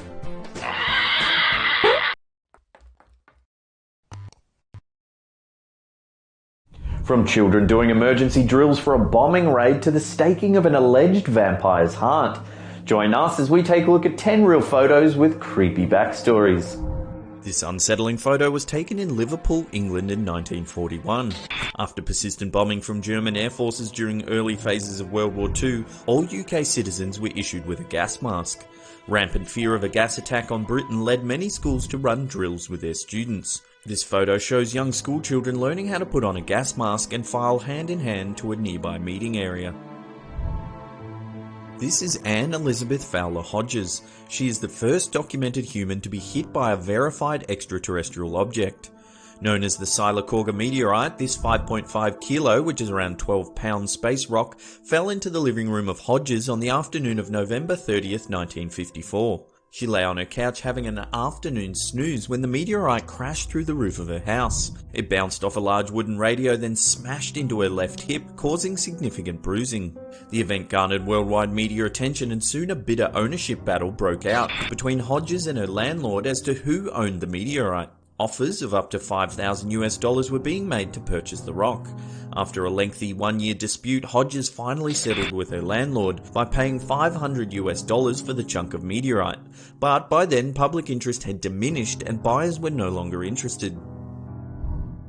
Taken in 1895, this photo shows Horatio Gordon Robley sitting with his collection of severed heads. Known as Moko Makai, these are the preserved heads of tattooed Maori tribesmen. During the 19th century musket wars in New Zealand, violent clashes broke out between arriving Europeans and the native Maori. The war saw the severed heads of natives used as a form of currency, which could be bartered for other goods and even firearms. During the American Civil War, the Andersonville prison camp was notorious for its poor treatment of inmates. The prison was built around a swamp. Prisoners were often forced to bathe and drink water contaminated with the feces of thousands of sick and dying men. Diseases like dysentery, diarrhea and scurvy were rife throughout the camp. This photo is of a Union soldier who managed to survive the horrific conditions at the Andersonville prison camp. His emaciated figure gives insight into the appalling treatment prisoners of war had to endure. This is the mummified heart of alleged vampire August Delagrange. It is said that he was responsible for the deaths of more than 40 people in the early 1900s. In 1912, Delagrange was murdered by a Catholic priest who drove a stake into his heart. This photo, taken on August 14, 1936, shows the last public execution in the United States. A crowd of up to 20,000 people watch in anticipation. Rainey Bethea was the last prisoner in America to be publicly executed after he was found guilty of the rape and murder of 70-year-old Lisha Edwards. Although the crime itself was heinous, a media circus grew around the event because the sheriff of Davis County at the time was a woman. Her name was Florence Shoemaker Thompson. Hundreds of journalists from all over the country flocked to the town of Owensboro, Kentucky to cover what was supposed to be the first execution publicly performed by a woman. However, unbeknownst to the public, Thompson had arranged for Arthur L. Hash, a former Louisville police officer, to pull the nooses trigger. On the day of the hanging, Hash turned up drunk and right at the last minute refused to pull the rope to trigger the execution. The crowd watched on in confusion as nothing happened. Finally, a young deputy police officer leaned against the trigger that sprang the trapdoor, dropping Bethea to his death. On August 6, 1945, a US B-29 bomber dropped an atomic bomb on Hiroshima that killed 166,000 men, women and children. The blast was so intense that it left haunting impressions of the poor souls that were killed that day. This photo here shows the shadow of an elderly person with a cane permanently etched into stone. This is the elephant's foot, one of the most dangerous objects on the planet. It's a melted pile of radioactive material mixed with sand, concrete and coarse sealant. It's found in the basement of the Chernobyl nuclear power plant. When it first formed after the 1986 nuclear disaster, anyone standing near it would have suffered irreparable damage in seconds. Within 30 seconds, a person would feel dizzy and nauseous. By 2 minutes, cells in the human body would begin to hemorrhage. 4 minutes would render a human almost helpless, suffering from vomiting, diarrhea, and fever. By 5 minutes, a human standing next to the elephant's foot at the time of formation would have been exposed to a lethal dose of radiation and would have died within 2 days. This photo was taken many years after the disaster when radiation levels had dropped. Interestingly, this photo is grainy because of the radioactive fallout. This is said to be the post-mortem photo of a young girl who committed suicide by drinking her own blood. Loana Contanescu lived in a town called Timisoara in western Romania around the turn of the 19th century. She was known to practice a very old religion known as Zoroastrianism, which has roots to pre-Muslim Iran around 600 BCE. Rumours spread that Loana was a witch. In October 1909, things got out of hand when 2 local Christian preachers and their wives rallied a mob around Loana's house. They dragged her from her home and beat her with sticks and rocks. She managed to survive and was admitted to hospital. Doctors tended to her wounds and released her 2 days later. Several days after her release from hospital, Loana Contanescu was found dead. Witnesses claim her body laid at a makeshift altar. Bunches of herbs and incense scattered about the room. Strange esoteric symbols were written on the walls. A local coroner found lacerations on her ankles and wrists and pronounced her cause of death to be hemochromatosis. It's thought that she consumed several goblets of her own blood and died from a toxic amount of iron. It's hard to verify this story as there's very few historical documents referencing the life of Loana Contanescu. Some critics have noted that if that is Loana in the photo, why doesn't she have any signs of the mob beating she received just days earlier? Others have suggested that Loana managed to restore her physical appearance through the ritual imbibing of her own blood, but willingly passed through to the afterlife. From here, the story has a strange twist. The 2 preachers and their wives who rallied the mob all died within 1 year of Loana's death. The first couple were burnt alive after a fire engulfed their barn. The second couple were crushed to death by a falling tree while out for a walk. Could Loana's spirit have got vengeance from beyond this mortal realm, or is this story one big hoax? Let us know your thoughts in the comments section below. This photo was taken on October 12, 1960 at Tokyo's Hibiya Hall. It depicts the moment of impact during the assassination of Inajira Asanuma, the head of the Japan Socialist Party. The attacker, seen on the right, is Japanese ultra-nationalist Atoya Yamaguchi. This still image captures the moment he plunged a small sword known as a yaradoishi deep into the stomach of Asanuma. Several weeks after the incident, while being held in a juvenile detention center, Yamaguchi wrote on a mirror with some toothpaste. The words read, "7 lives for my country, long live His Imperial Majesty the Emperor." He then hung himself from a light fixture with his bed sheets. Well, that's it for another episode. Thank you so much for watching. If you're new to the channel, remember to hit that big old red subscribe button because we have new videos every Monday and Thursday. Also, remember to follow us on all our socials at SlappedHam, Instagram, Twitter, and Facebook. And that's it for me. I'll see you all next time. Pew!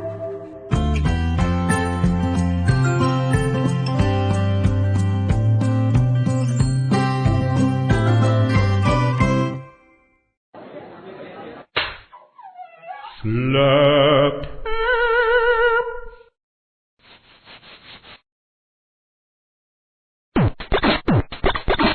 7 most horrifying parasites on the planet. Parasites are horrible, like proper horrible. From mind control fungus to worms that swim through your eyeballs. Join us as we vomit our way through 7 of the most horrifying parasites on the planet. Number 7. The human botfly. These things are a nasty breed of fly that have parasitic larvae that burrow into your skin to gestate. Firstly, the botfly will capture a mosquito and attach its eggs to its body. The mosquito will then fly off looking for a host to feed on. When the mosquito punctures the skin of the host, i.e. us, the botfly larvae crawl into the wound where they live for up to 8 weeks. A known remedy for a botfly larvae infestation is to cover the entrance to the wound with nail polish so as to suffocate the creepy little bastards. Then you pull them out with tweezers. I think I just vomited in my mouth a little bit. Number 6. Tongue-eating louse. This is a parasitic crustacean that eats tongues. Now before you shut down this video and hide under your bed, luckily this parasite does not affect humans. Known as Cimatoa exigua, the female of the species will enter fish through the gills, moving along to the back of the tongue where it punctures it and feeds off the blood. She'll sit there at the back of the fish's mouth feeding on blood until the tongue wastes away and falls off. The parasite will then attach itself to the stub of the tongue and steal food as it enters the fish's mouth. Worse still, a male can also enter the fish via the gills, where it will mate with the female right there in the fish's mouth. Number 5. The loa, also known as the African eyeworm. This demonic parasite occupies the subcutaneous layer of human skin, often seen swimming across the eyeball of the infected person. Transmission occurs when a vector fly bites a human, creating a nice little hole for the larvae to enter. Here the larvae mature and wriggle about, often inside the eyeball of the poor host. Once fully mature, the worm seeks out a member of the opposite sex. If mating is successful, the female will release thousands of eggs known as microfilariae, which circulate in the host's bloodstream. Number 4. Guinea worm disease.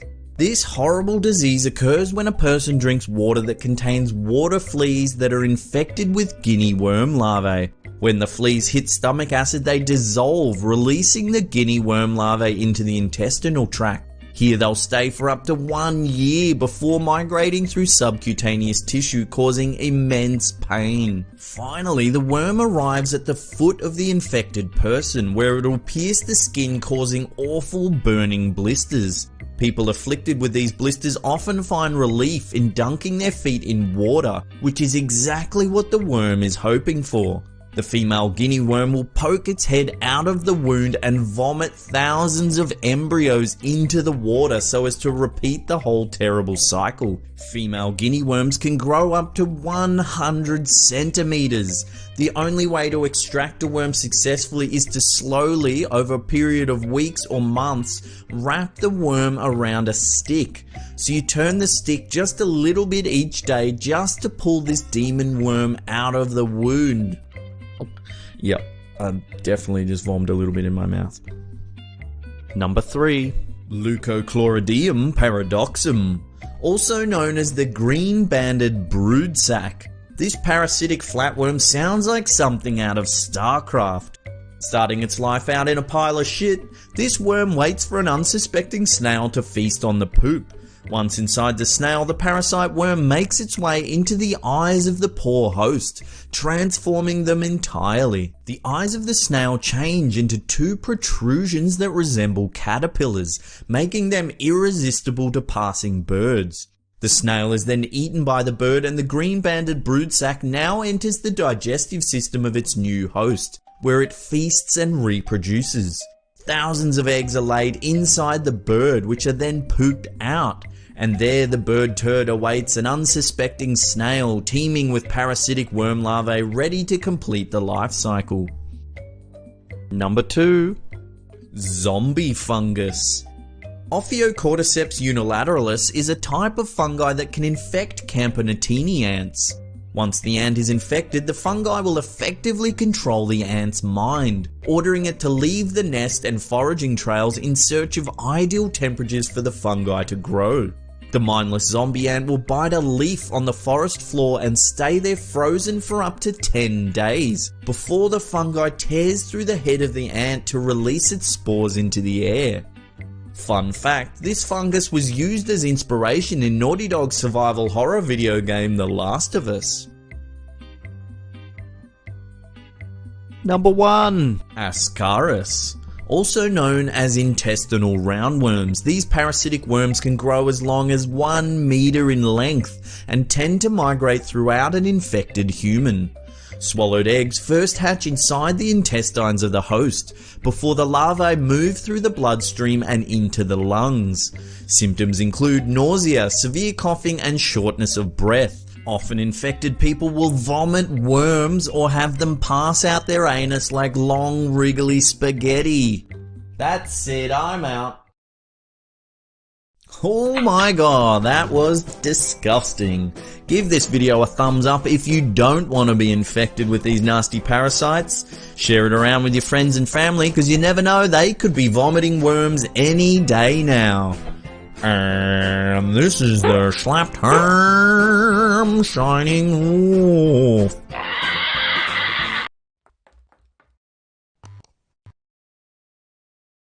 How you doing? I'm Callan and this is Slapped Ham. Today we're talking about the most terrifyingly haunted places in Canada. From the Whooping Woods to the ghost of a boy who drowned in a high school swimming pool. We count 10 of the most haunted places in Canada. Deep in a forest in central New Brunswick, Canada, the ghost of a murdered logger reportedly cries out in the night. The story follows a man known as Ryan who worked as a cook at a logging camp in the Dungarvan Woods in Blackville. One day he was left alone with the boss of the camp as the other loggers all went out into the forest. When the loggers returned, they discovered that Ryan had been murdered, the boss claiming he suddenly became ill and died. They buried him nearby, and that night screams and loud whooping noises echoed through the camp. The noises continued through the next day and the camp was ultimately abandoned. Years later, when a different group of loggers wanted to use the camp, they started hearing the same noises. Eventually a priest was brought in to put Ryan's spirit to rest. Here accounts differ.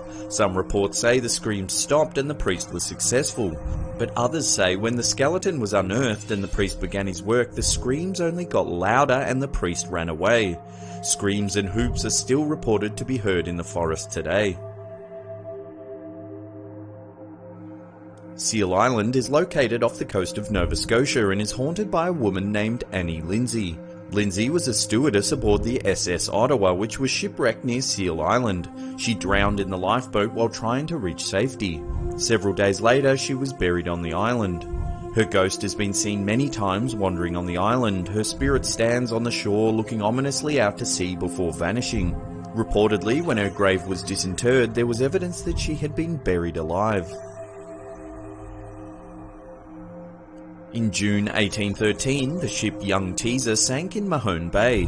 While being chased by British warships, it's thought that a crew member deliberately blew up the hull, setting the ship aflame. The crew was forced to abandon ship, leaving it to sink in the bay. As many as 30 crew members died from the accident.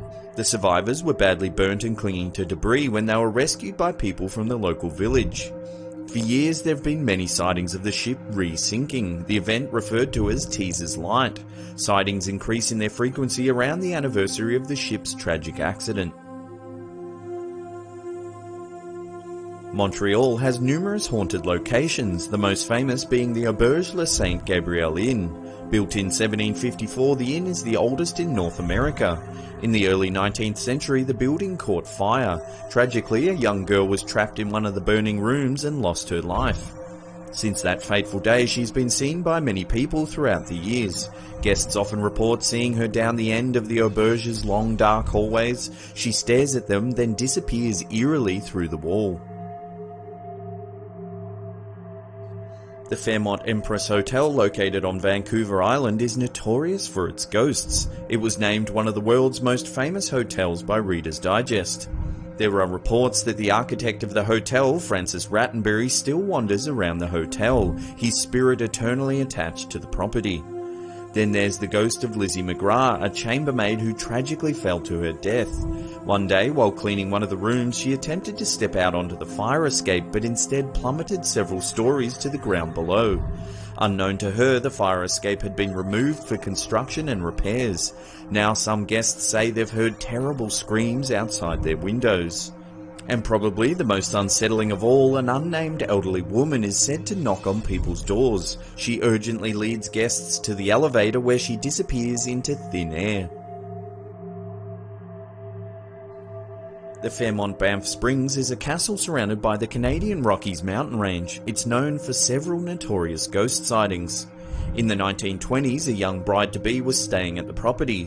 One afternoon, she was descending a staircase in her wedding dress when she was startled. She tripped and fell to her death. Since then, staff and guests have reportedly seen her around the halls, on the staircase, and even in the ballroom. Some say she stands expectantly in her pristine white dress, waiting for her wedding day that will never come. The new Westminster Secondary School is haunted by several ghosts, mostly by former students. In the 1970s, a boy drowned in the school pool. Since then, several security guards have reported seeing the corpse of a boy floating in the water. Whenever anyone tries to rescue the boy, his body vanishes into the waters below. Then there's the ghost of a boy who died in the woodwork shop in the mid-1980s. Allegedly, there is security footage of a young boy wandering the room during the middle of the night. The Tranquil Sanatorium was built in British Columbia in 1907. Until 1958, the facility was used to treat people with tuberculosis. However, the facility closed that year. Around a year later, it was reopened as a mental health facility. It closed again 30 years later and was bought by a dairy company. After realizing that the sanatorium was haunted, they started hosting excursions of the property. During the tours, past patients have been seen wandering the halls, strange whispers have been heard, and there's even been several reports of glowing orbs throughout the building and grounds. The Craigdarragh Castle was built in British Columbia in the last half of the 19th century by a Scottish immigrant. He and his wife had a large family of 10 children. There are many reported sightings of ghosts in the castle. Crying children can be inexplicably heard, as well as spectral music playing throughout the halls. Visitors have reported whispering voices coming from seemingly nowhere as they wander the castle. Ghostly infants have been seen disappearing in the castle, as well as the spirit of a little girl and a woman in a white dress. In 1879, at 242 William Street, Montreal, Canada, Susan Kennedy went on a murderous rampage. After a fit of jealousy, she killed several people, including close friend Mary Gallagher. Since that tragic day, there have been several ghost sightings throughout the building. It is said that the spirit of Mary Gallagher wanders the halls of this old property. Every 7 years, her decapitated body appears, stumbling about looking for its head. Well, there's another episode down. Thank you so much for watching. If you're new to the channel, why not hit that subscribe button right there, or the red one down below. Remember to give us an upward facing thumb if you enjoyed the content. Leave us a comment down below as well. We love reading them. And that's it for me. I'll see you all next time. Pew! How you doing? I'm Callan and this is Slapped Ham. Today we're talking about Sasquatches. From a family of Bigfoot spotted in the Blue Mountains of Washington to possible skunk ape sightings. Join us as we take a look at 7 real Bigfoot sightings that'll make you a believer. And today I want to give a huge shout out to the Pennsylvania Sasquatch research team for helping out with this list. This is some striking footage captured by cryptozoologist Paul Freeman in 1994. While walking in the Blue Mountains of Washington, Freeman discovered some unusual animal tracks. He noticed they were heading in 2 directions, trailing up and down a particular glade on the mountain. This is what he captured on camera. In the footage, you can see a bipedal, ape-like creature walking through the woods. It's covered in black fur and moves with a lumbering gait. The creature looks strong with big arms and a wide back. Freeman pants heavily as he tries to track the animal. Get better picture. Where the doggone thing went? It crossed right up there. At one point, it looks as though he stumbled upon a family of Sasquatches, as there's multiple tracks heading in all directions. Over the years, Freeman claimed he encountered Bigfoot several times while walking through dense woodland in Washington. He even made a plaster cast of footprints he found that contained dermal ridges. The casts were so convincing that some anthropologists considered them as evidence to support the existence of Bigfoot. The 1994 footage is considered by many to be genuine and one of the most compelling pieces of evidence ever recorded. Others, however, think Freeman was nothing but a hoaxer looking for fame and fortune.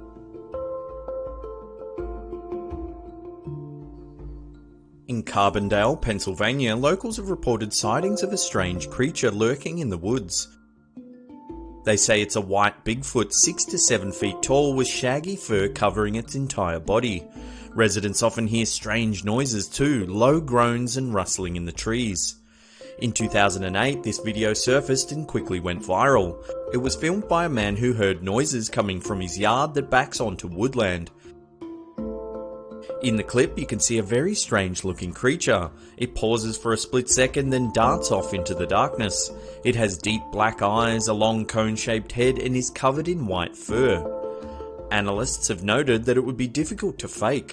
The figure is unusually tall and has gigantic proportions. It moves quickly despite its large frame, the face contorts and reacts, which wouldn't happen if it was simply a mask. It's worth noting that Carbondale is the site for the first underground mine in the US. It's a vast network of deep, dark tunnels. Many believe it's possible that this creature lives deep in the mines and only surfaces to go hunting.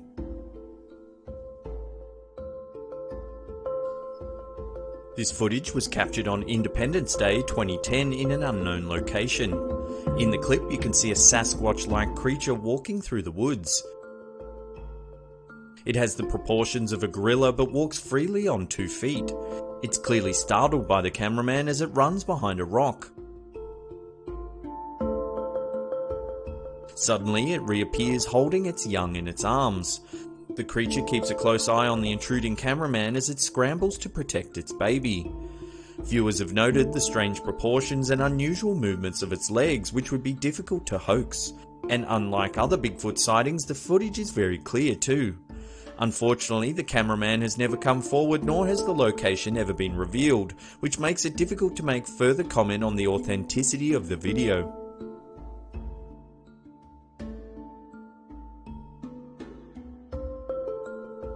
In 2014, a couple in Spartansburg, Pennsylvania claimed they encountered a Bigfoot while walking through the forest. Donald Slovey and Amanda Jamar say they heard strange noises like rustling and branches snapping in the distance. Allegedly, they spotted a tall bipedal creature pacing back and forth among the trees. Jamar took out her phone and began filming. In the footage, we can see a tall brown animal walking upright through the woods. It paces back and forth, alerted to the presence of the couple. Sadly, the camera is just too far away from the creature to make any definitive comment. It's quite possible that this could just be a person wearing an ape suit. The footage is very grainy and distant. Analysts have noted that while the couple say they were together while filming, you don't ever hear or see Slovey at all. You can hear Jamar whispering and asking questions, but Slovey never responds, which makes some people think that it's just Slovey in the distance walking around in a homemade Sasquatch suit. Others, however, have defended the footage, saying that the creature's movements are very animal-like. The pacing back and forth and assessment of danger are all very similar to a gorilla's behaviour. Love to get your opinion on this clip in the comments section below.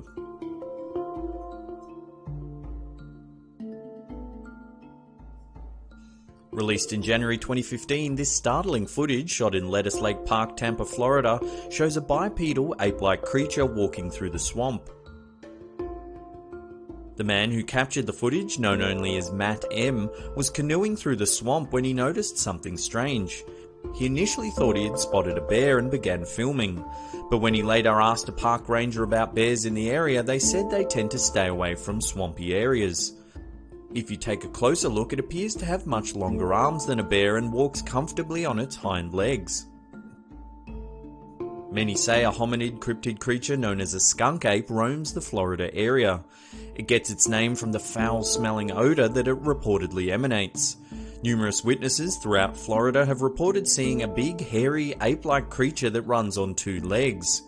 Could this be the skunk ape?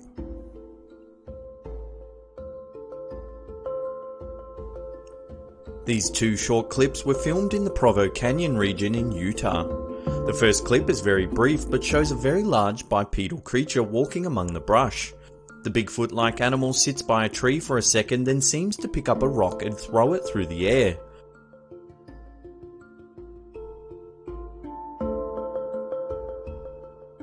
Sasquatch enthusiasts love this clip, as it's the first time anyone has captured a creature like this throwing an object. The second clip was filmed by BYU students who had been camping near Squaw Peak. One of the campers noticed a strange black beast lurking on the ridge of the hill and started filming with their phone. The footage is a little blurry and unstable, but does capture something unusual. The strange creature is obscured by branches, so it's hard to get a good look. It's possible that this could just be a bear encounter, however at one point the animal does stand on its rear legs. It looks to have long arms that reach much lower than most animals. Could this be the infamous Sasquatch that hunters have been looking for so many years?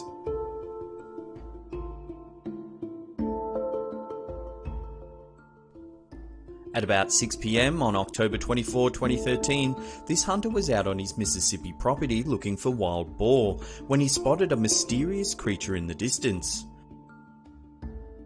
The hunter began filming the beast on his iPhone, which he claims was about 50 meters away.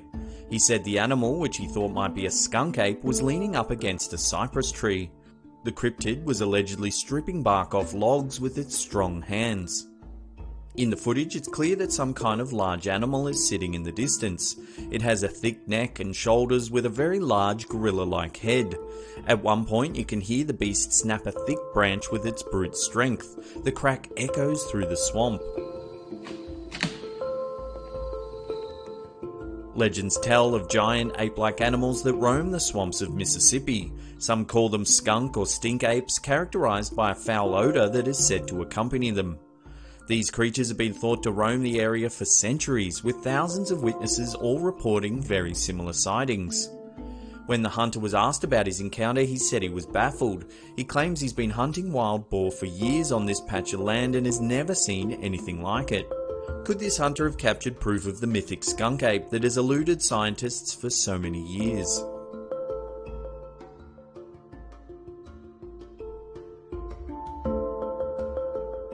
Now just before we finish this video, I want to give a huge shout out to the Pennsylvania Sasquatch research team. They helped us write this list. Now if you're into all things Bigfoot, I highly recommend you check out their channel. A link should appear right now in the corner there. Head on over, show them some love. If you like what you see, hit subscribe and tell them Slapped Ham sent you. Well, that's the end of the video. Thank you so much for watching. If you're new to the channel, consider hitting that subscribe button because we do stuff like this each and every week. Hit that upward facing thumb or leave us a comment down below. We love reading them. And this is the Slapped Ham shining off. Pew!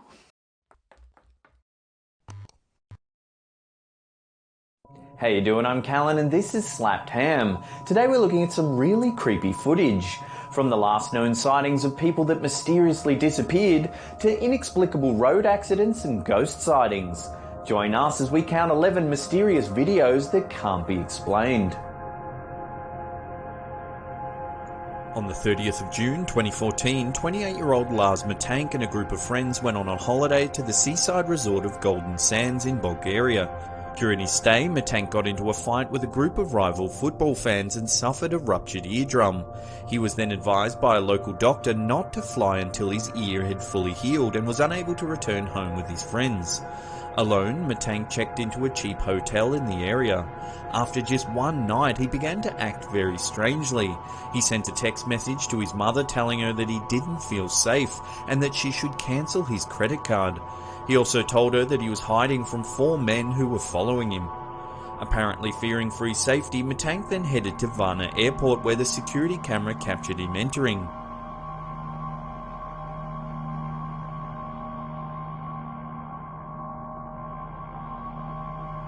A few minutes later, Matank can be seen running from the airport and into the parking lot. He was then seen climbing a fence and running through a meadow and into the nearby woods. Matank was never seen again, and it was never discovered who or what he was running from at Varna Airport. To this day, Matank's disappearance remains a mystery. This footage began surfacing around the middle of 2016. It shows a woman browsing items in a shopping mall. When an item mysteriously falls behind her, she turns and replaces it on the shelf.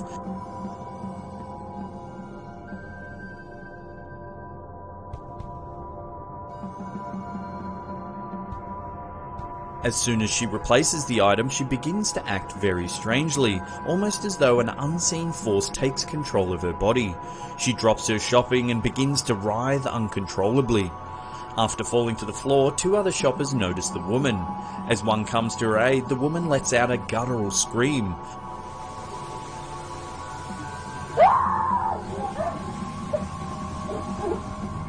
By this time, the commotion has attracted several other shoppers. She lets out yet another scream, this one more intense than the first.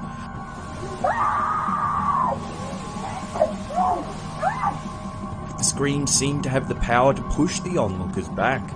As the man in black attempts to restrain her, the other onlookers gather closer. The woman begins calming down, but then suddenly she lets out one final almighty yell.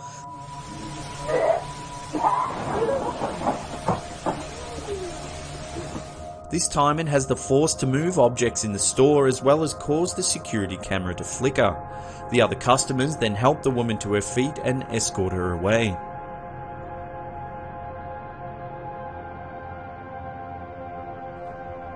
This mysterious footage was recorded in 2003 from the CCTV of an unknown hotel. A member of the hotel staff is sent to investigate screams coming from room 209, which was thought to be empty at the time. As the man approaches the door, the screaming can be heard over the footage.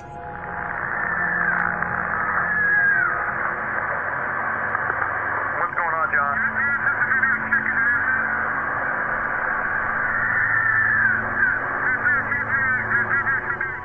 The voice of another member of staff can be heard advising the man to wait before entering the room as the police have been notified and are on their way.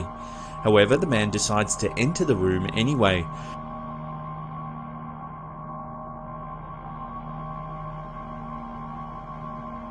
Shortly after he enters, some sort of ghostly figure can be seen escaping down the hallway before the hotel lights begin to flicker.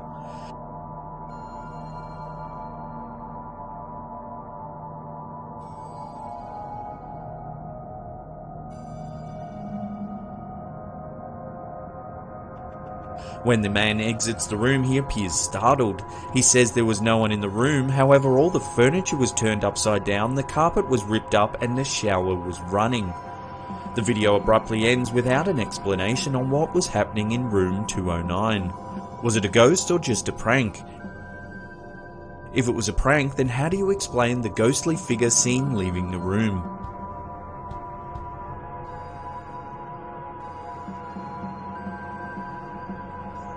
On the 14th of October 2009, two witnesses claimed to have seen a large triangular-shaped object hovering above a hotel they were staying in at the time. The pair reported the strange occurrence to the authorities, and a short time later two mysterious men dressed in black suits visited the hotel looking for the witnesses. This footage from the lobby security camera of the hotel shows the men walking into the building. The men asked to speak to the guests that had witnessed the event but were told by staff that they were no longer there. The staff members that spoke to the men said that they were very pale and had no eyebrows or eyelashes, and that they looked completely identical. One female staff member even said that they looked as though both men's hair was fake, as if they were wearing wigs to cover the fact that they were bald. The staff member also claimed that both men had very large deep blue eyes, and that the entire time they spoke they never blinked once.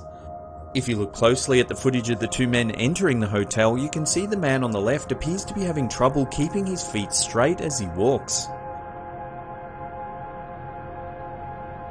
Did the guests witness some kind of alien spacecraft above their hotel? And were these the mysterious men in black that have been reported to appear after many UFO sightings? If so, were they top-level government agents sent to assess the case, or could they have been aliens looking to erase any knowledge of their existence? On the 31st of January 2013, 21-year-old Eliza Lamb disappeared while staying at the Cecil Hotel in downtown LA. Lamb, a student at the University of British Columbia in Vancouver, was travelling at the time of her disappearance, and the alarm was raised after she failed to contact her parents the day she was scheduled to check out of the hotel.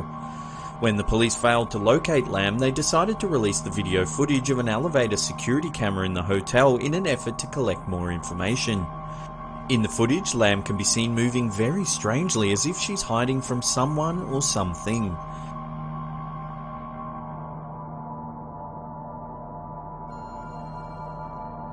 She can be seen entering the elevator calmly before pressing several of the buttons on the panel. She then stands back and seems to wait for the doors to close.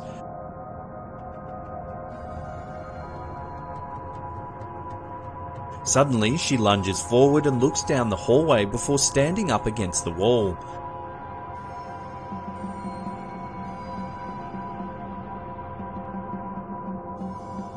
She then exits the elevator before returning, pressing more buttons on the panel.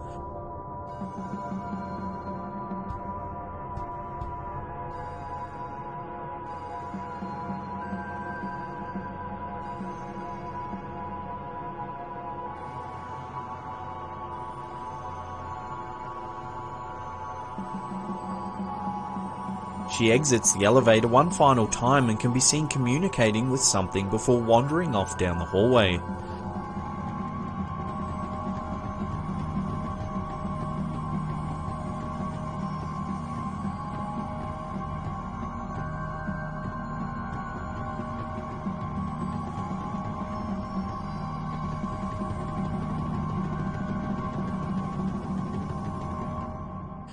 When the footage was released publicly, it went viral. In the first 10 days, it received more than 3 million views and 40,000 comments on the Chinese video sharing site UFO. Many of the viewers said they found the footage unsettling and difficult to watch. Shortly after her disappearance, hotel guests began complaining of black, strange-tasting water and low water pressure. When the maintenance staff went to investigate, they discovered the body of Eliza Lam floating inside one of the water tanks. Despite a thorough police investigation, several inconsistencies of Lam's disappearance has never been answered. The autopsy report deemed her death to be accidental. However, the police noted that the 8-foot-high tanks, which were located on the roof of the hotel, were only accessible with a key and almost impossible to enter without a ladder. Many theories have attempted to explain Lam's disappearance, from murder to the supernatural. Her death has even been noted for its eerie similarities to the 2005 horror film Dark Water. In the film, a mother and daughter move into a rundown apartment building with a dysfunctional elevator. Discoloured water eventually leads them to the water tank on the roof, where they discover the body of a girl who's been reported missing a year earlier. To this day, the fate of Eliza Lam remains a mystery.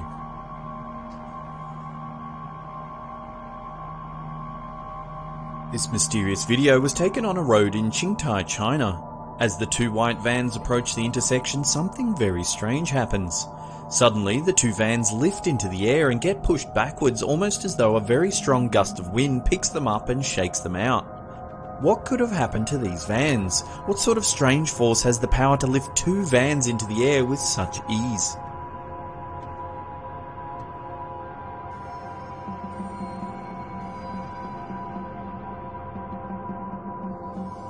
This footage was taken from a dash cam somewhere in Russia. As the traffic is driving along, the semi-trailer suddenly begins to swerve, nearly colliding with oncoming traffic. At first, it's difficult to see why the truck swerves, but then the answer becomes apparent. A man wearing what looks to be a lab coat seems to appear out of nowhere. Several theories have attempted to explain this bizarre event.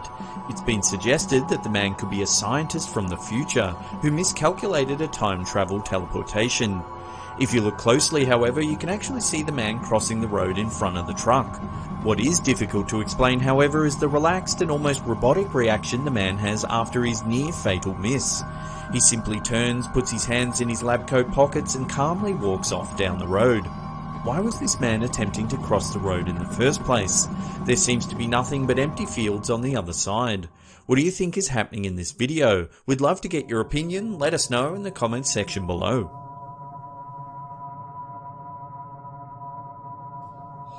This mysterious video was posted in 2014 by a man known only as Ted, who claims to have been a police officer since 1983.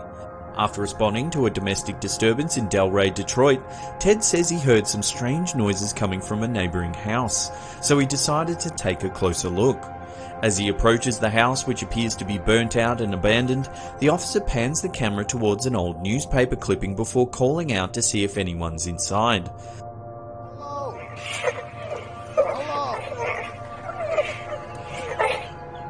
Suddenly, a ghoulish face appears in the upstairs window before disappearing into the darkness.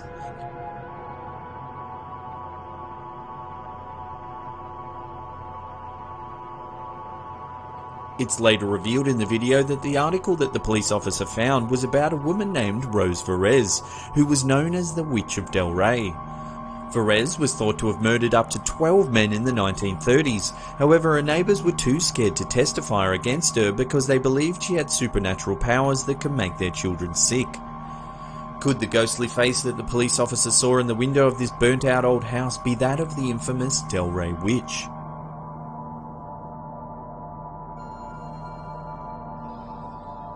In 2015, a CCTV camera in a Taiwanese alleyway captured this unnerving and creepy footage. As the heavy rain pours down, a man can be seen walking down the alleyway towards his parked motorbike. Just as the man reaches his bike, a young girl in a red dress mysteriously appears alongside the parked van at the opposite end of the alleyway. As the footage continues, a motorbike can be seen riding past in the background. If you take a closer look as the bike passes, however, you can see the wheels of the bike through the little girl's head. What makes this video even creepier is the fact that in Taiwan there's an urban legend known as the Girl in Red, a ghost of a young girl dressed in a red dress that stalks and haunts her victims.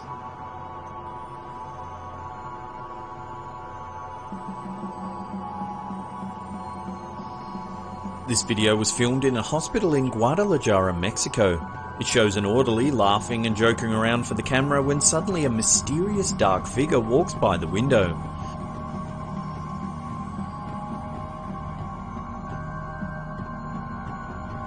As the person holding the camera rushes to investigate, the two open the door and head into what appears to be an operating theatre. Suddenly, a table begins to move for no apparent reason. The startled pair quickly leave the room, and as they do, the camera holder does a full 360-degree sweep of the room. There's no one else in the room and no other door that the mysterious figure could have entered or exited from. What was this shadowy figure?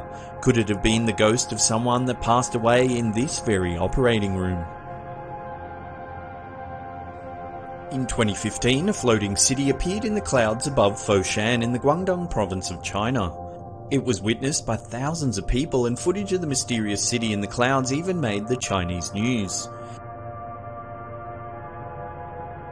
Many theories tried to explain the strange city in the sky.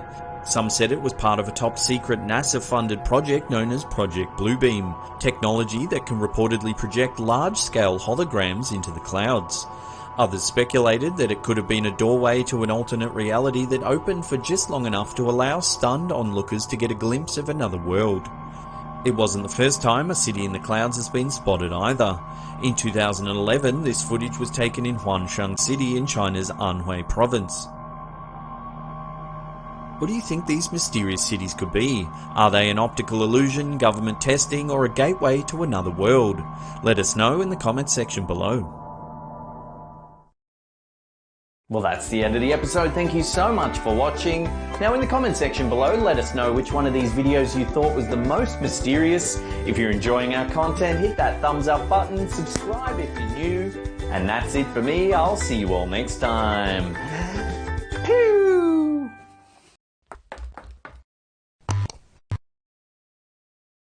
How you doing? I'm Callan and this is Slapped Ham. Today we're talking about some super creepy alien encounters. From a woman who says she's been abducted by aliens too many times to remember, to a man who says he's fathered children with a female extraterrestrial creature. We count 10 famous alien abduction cases that have left the government worried. And before we get into it, remember to hit that subscribe button for more awesome creepy content just like this.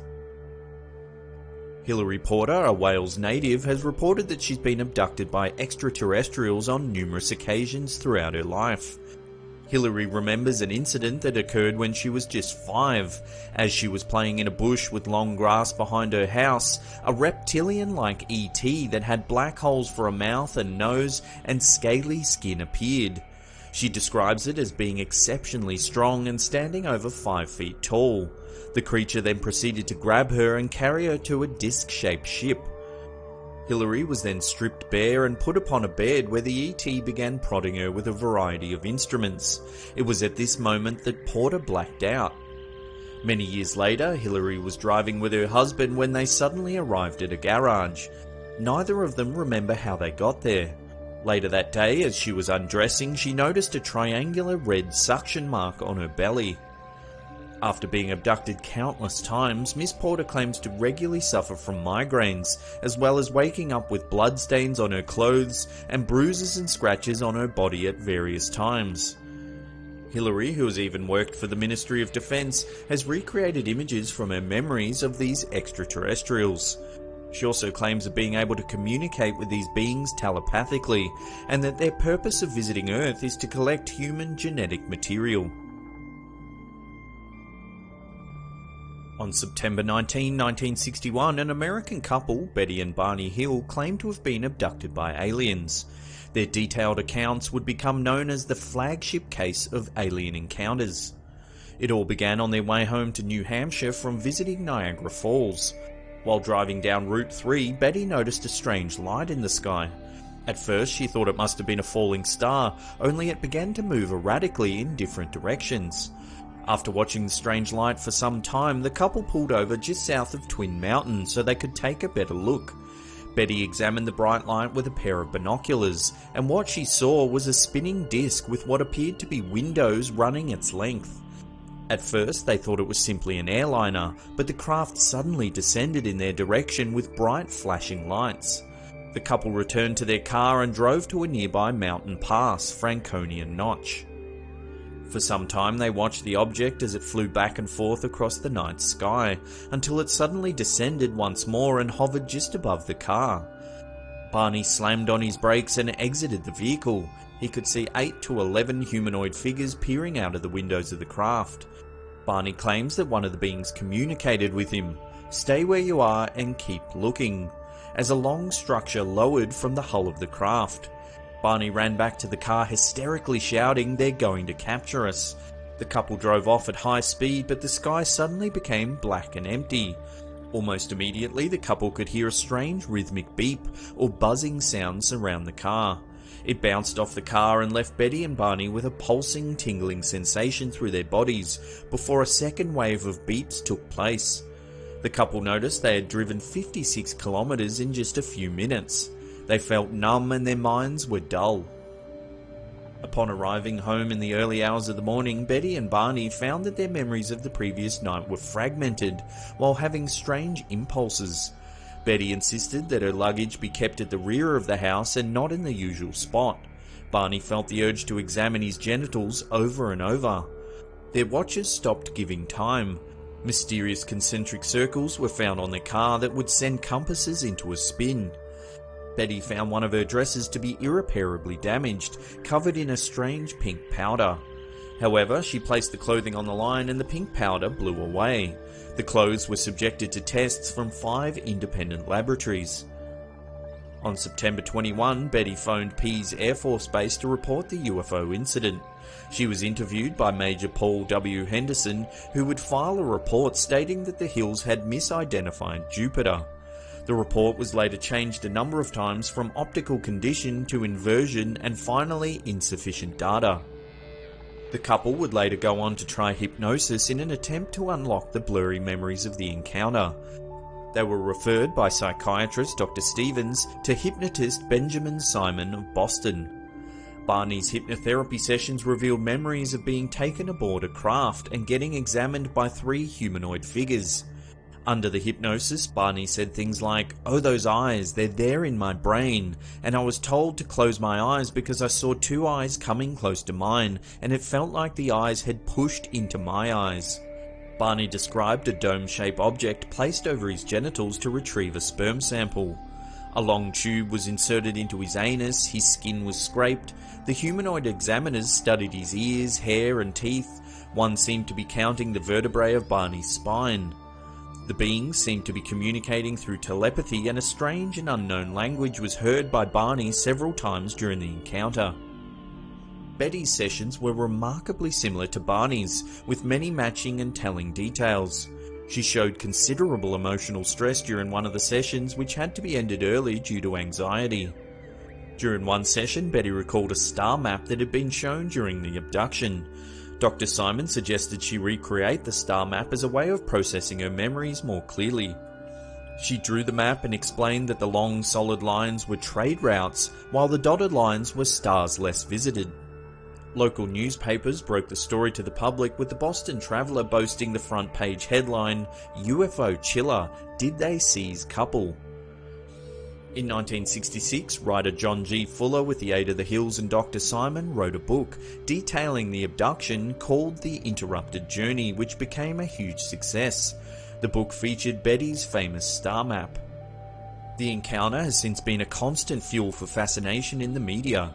Movies, TV shows, documentaries have all featured the Hills' mysterious encounter on September 19, 1961. November of 1975 saw a couple of lumberjacks in Arizona reporting having seen their workmate, Travis Walton, being lifted through the air via a beam of light emanating from a craft above the trees.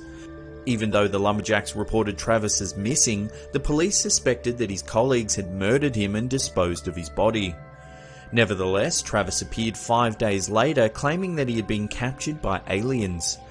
He recalled waking up on a table surrounded by little creatures in orange gowns. He described their skin as being smooth and chalky, with bald heads that were disproportionate to their bodies. Also, their eyes were shiny, brown and huge. Walton then escaped from the creatures and met some humans on board the UFO who were dressed in blue overalls. Instead of speaking to him, the humans applied a gas mask on his face, which made him lose consciousness. The next thing Travis remembered was waking up on a roadside in Arizona. Many of the stories that involve being abducted by aliens usually miss one important element that can verify their credibility: a witness. Well, this particular incident, which occurred in 1976, involved 4 men that reported to have experienced the same abduction. It was a secret that they almost went to their graves with. These men were in Maine in a canoe trying to catch some fish when they observed a gleaming object in the sky that was about 80 feet in diameter, with constantly changing yellow, green and red colours. The men then watched as the object came down and beamed them together with their canoe with a blinding light. It was only after several hours that they came to with no recollection whatsoever of what had happened during the abduction. Shortly after, they all began experiencing nightmares. They were all put under hypnosis, where they revealed that their abductors were not people from Earth. Additionally, they took lie detector tests about their claims, which they passed. Air Force Sergeant Charles L. Moody was in Alamogordo, New Mexico when he encountered a disc-shaped object, which was metallic and glowing as he was observing a meteor shower. The object departed the shower and fell about 300 feet away. Frightened, Moody tried desperately to start his car, but it wouldn't turn over. The UFO hovered close to Moody's car, which he claims he could see several shadowy figures standing in a rectangular window on the side of the craft. It was at this point Moody felt a strange buzzing sensation and a wash of lethargy fell over him. The next thing he remembers is that the UFO flew away. Suddenly his car engine started and he drove off in a cloud of dust. When Moody arrived home, he was shocked to realise that it was 3 AM and that nearly 1.5 hours had passed unaccounted for. Over the following few days, strange ailments began to appear through Moody's body. He suffered from a bizarre lower back pain, had a rash all over his lower body, and had bouts of inexplicable anxiety. Moody went to a doctor who suggested the symptoms were due to stress. The doctor suggested hypnotherapy to work through some of the anxiety. It was in these hypno sessions that terrifying memories began flooding back. Moody recalled 2 beings about 6 foot in height standing over him while lying on his back. Next to the 2 taller creatures was a shorter one that seemed to be a leader of some kind. It was wearing a silver suit and had whitish grey skin with a large bald head. He then claims he was shown around the ship.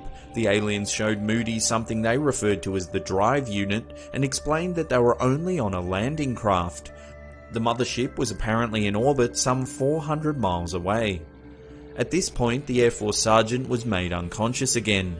Moody awoke in his car, dazed and confused as to what just happened. This is among the earliest known alien abduction cases and was reported by the Stockton Evening Mail in 1896.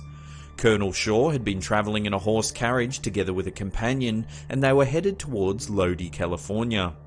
Their horses suddenly became startled after they saw three strange beings by the side of the road. The creatures appeared to be slender humanoids that were about 7 feet tall, bald with soft velvet skin covering their bodies. They didn't communicate, but rather warbled towards them in a strange chant. They were holding lamps that seemed to shine unnaturally bright. The humanoids were indescribably beautiful according to Shaw. They attempted to lift him and carry him away, but Shaw proved to be too heavy for them. They then put him down and floated away. Shaw attempted to follow them, but they reached a huge spaceship which flew away. Jesse Long was only 5 years of age when he met with and was abducted by ETs for the first time. He'd been playing in the woods with his brother when they came across a round structure in a small clearing. It was then that a tall figure surfaced and paralysed them. Long then recalls being carried into the craft and being put upon a table. He then saw and felt figures around him prodding his legs. Long claims that he was then abducted multiple times over the next few years. Some of the experiments included extracting his sperm to make a crossbreed with an extraterrestrial female. Long says that in 1990 the aliens presented to him a baby that they claim was his. He was then introduced to a further 9 of his hybrid alien kids. Antonio Villas-Boas, a Brazilian farmer, saw a red-like star in October 1957.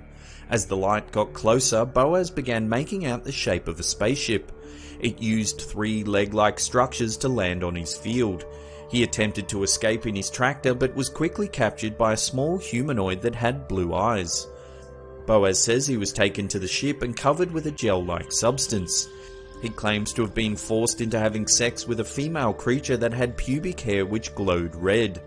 The aim of the aliens was to create hybrids that would be raised in outer space.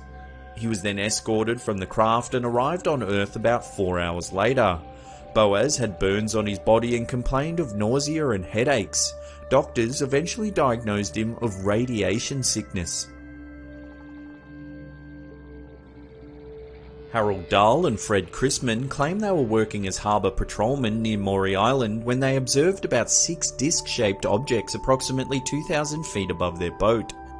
It's approximated that they were about 100 feet in diameter plus a central hole which was about 25 feet. According to the 2 men, one of the craft poured a strange substance that resembled lava or white metal onto their boat. The mysterious liquid is thought to have broken a worker's arm and killed a dog as it landed on their boat. Dahl claims that he was later contacted by a strange man wearing a black suit and was told not to talk about the Maury Island incident. Later, Chrisman and Dahl were contacted by an Air Force intelligence officer who was curious about the case. After recording all the details of the encounter, the Air Force officer died in a mysterious car crash on his way back to California. Some historians think that the Maury Island incident was a hoax.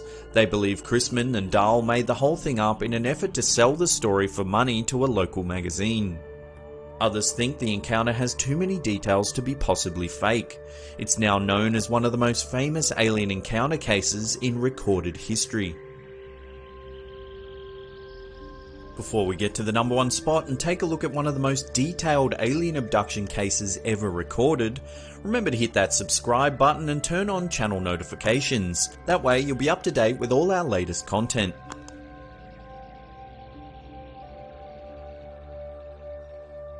On January 25, 1976, Betty Andreessen Luca was in the kitchen of her home at South Ashburnham, Massachusetts, while her father, mother and her 7 children were in the living room. At around 6:30 p.m, the lights in the house suddenly flickered and went dark for a moment. This was followed by a reddish-orange pulsating light that shined through the kitchen window. She says she began calming her frightened kids as her father went to look at the situation. This is when he saw a clique of strange-looking humanoids approaching the house in a hopping motion. The 5 creatures came into the house through the wooden door. The frightened family was then suspended into the air in a state of unawareness. One of the creatures then went over to her dad while the leader of the ETs approached Betty and established telepathic communication with her. He seemed to be about 5 feet tall while the other 4 looked to be around 4 feet tall. Additionally, they had pear-shaped heads, wide eyes, and very small noses and ears. Their mouths, it seemed, were slits that looked like scar lines to Betty. Additionally, each of the creatures had a blue uniform complete with a brown belt. There was also an insignia of a bird which was fixed on their sleeves. They only had 3 digits on their hands, they had boot-like attire on their feet, and seemed to float instead of walk. Nevertheless, Betty's initial feelings of fright were quickly calmed by an overpowering sensation of friendship. When Betty expressed her concern for her family, the beings released her daughter, Becky, who was 11 at the time, temporarily from her unawareness state, to assure her that they meant well. Betty was then taken outside and made to board a small craft that was perched on the side of the hill, whose slope faced Betty's backyard. The craft looked somewhat like 2 saucers, with one inverted on top of the other, with a small structure at the top. This small craft then ascended and joined a larger parent craft in the sky. It was here that Betty underwent a series of physical examinations using strange equipment. Moreover, she described being taken to a strange place where she was given lessons on some bizarre object, which made her have painful yet ecstatic sensations. She was then returned by 2 ETs back home at around 10:40 PM. Here she found her family still in a suspended animation, with one being that had been left behind to watch over them. The creatures then used some form of mind control to remove them from the suspended state, put them into bed, and then left. Betty says that the ETs had instructed her to forget about them until the time was right, and that there were certain memories locked in her mind that she would unlock in due time. Betty was a devout Christian who had never heard of anything to do with extraterrestrials before that, and actually thought the creatures to be from her religious beliefs. Additionally, she had only had 10 years of schooling, and her interests only revolved around her family and church. A year-long investigation was carried out to determine the authenticity of her claims, where she and her daughter were passed through lie detector tests, hypnotic regression sessions, and character reference checks. Both Betty and her daughter passed the tests. Well, our alien overlords are nearly here and I'm about to be probed. So before that happens, remember to hit that subscribe button or leave us a comment down below which one of these alien abduction stories you thought was the creepiest. And that's it from me. I'll see you all next time. Pew!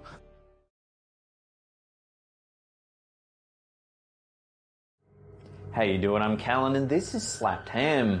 The following list is about 10 real events that inspired some of the best, most notorious episodes of the X-Files, demonstrating that truth is indeed often stranger than fiction.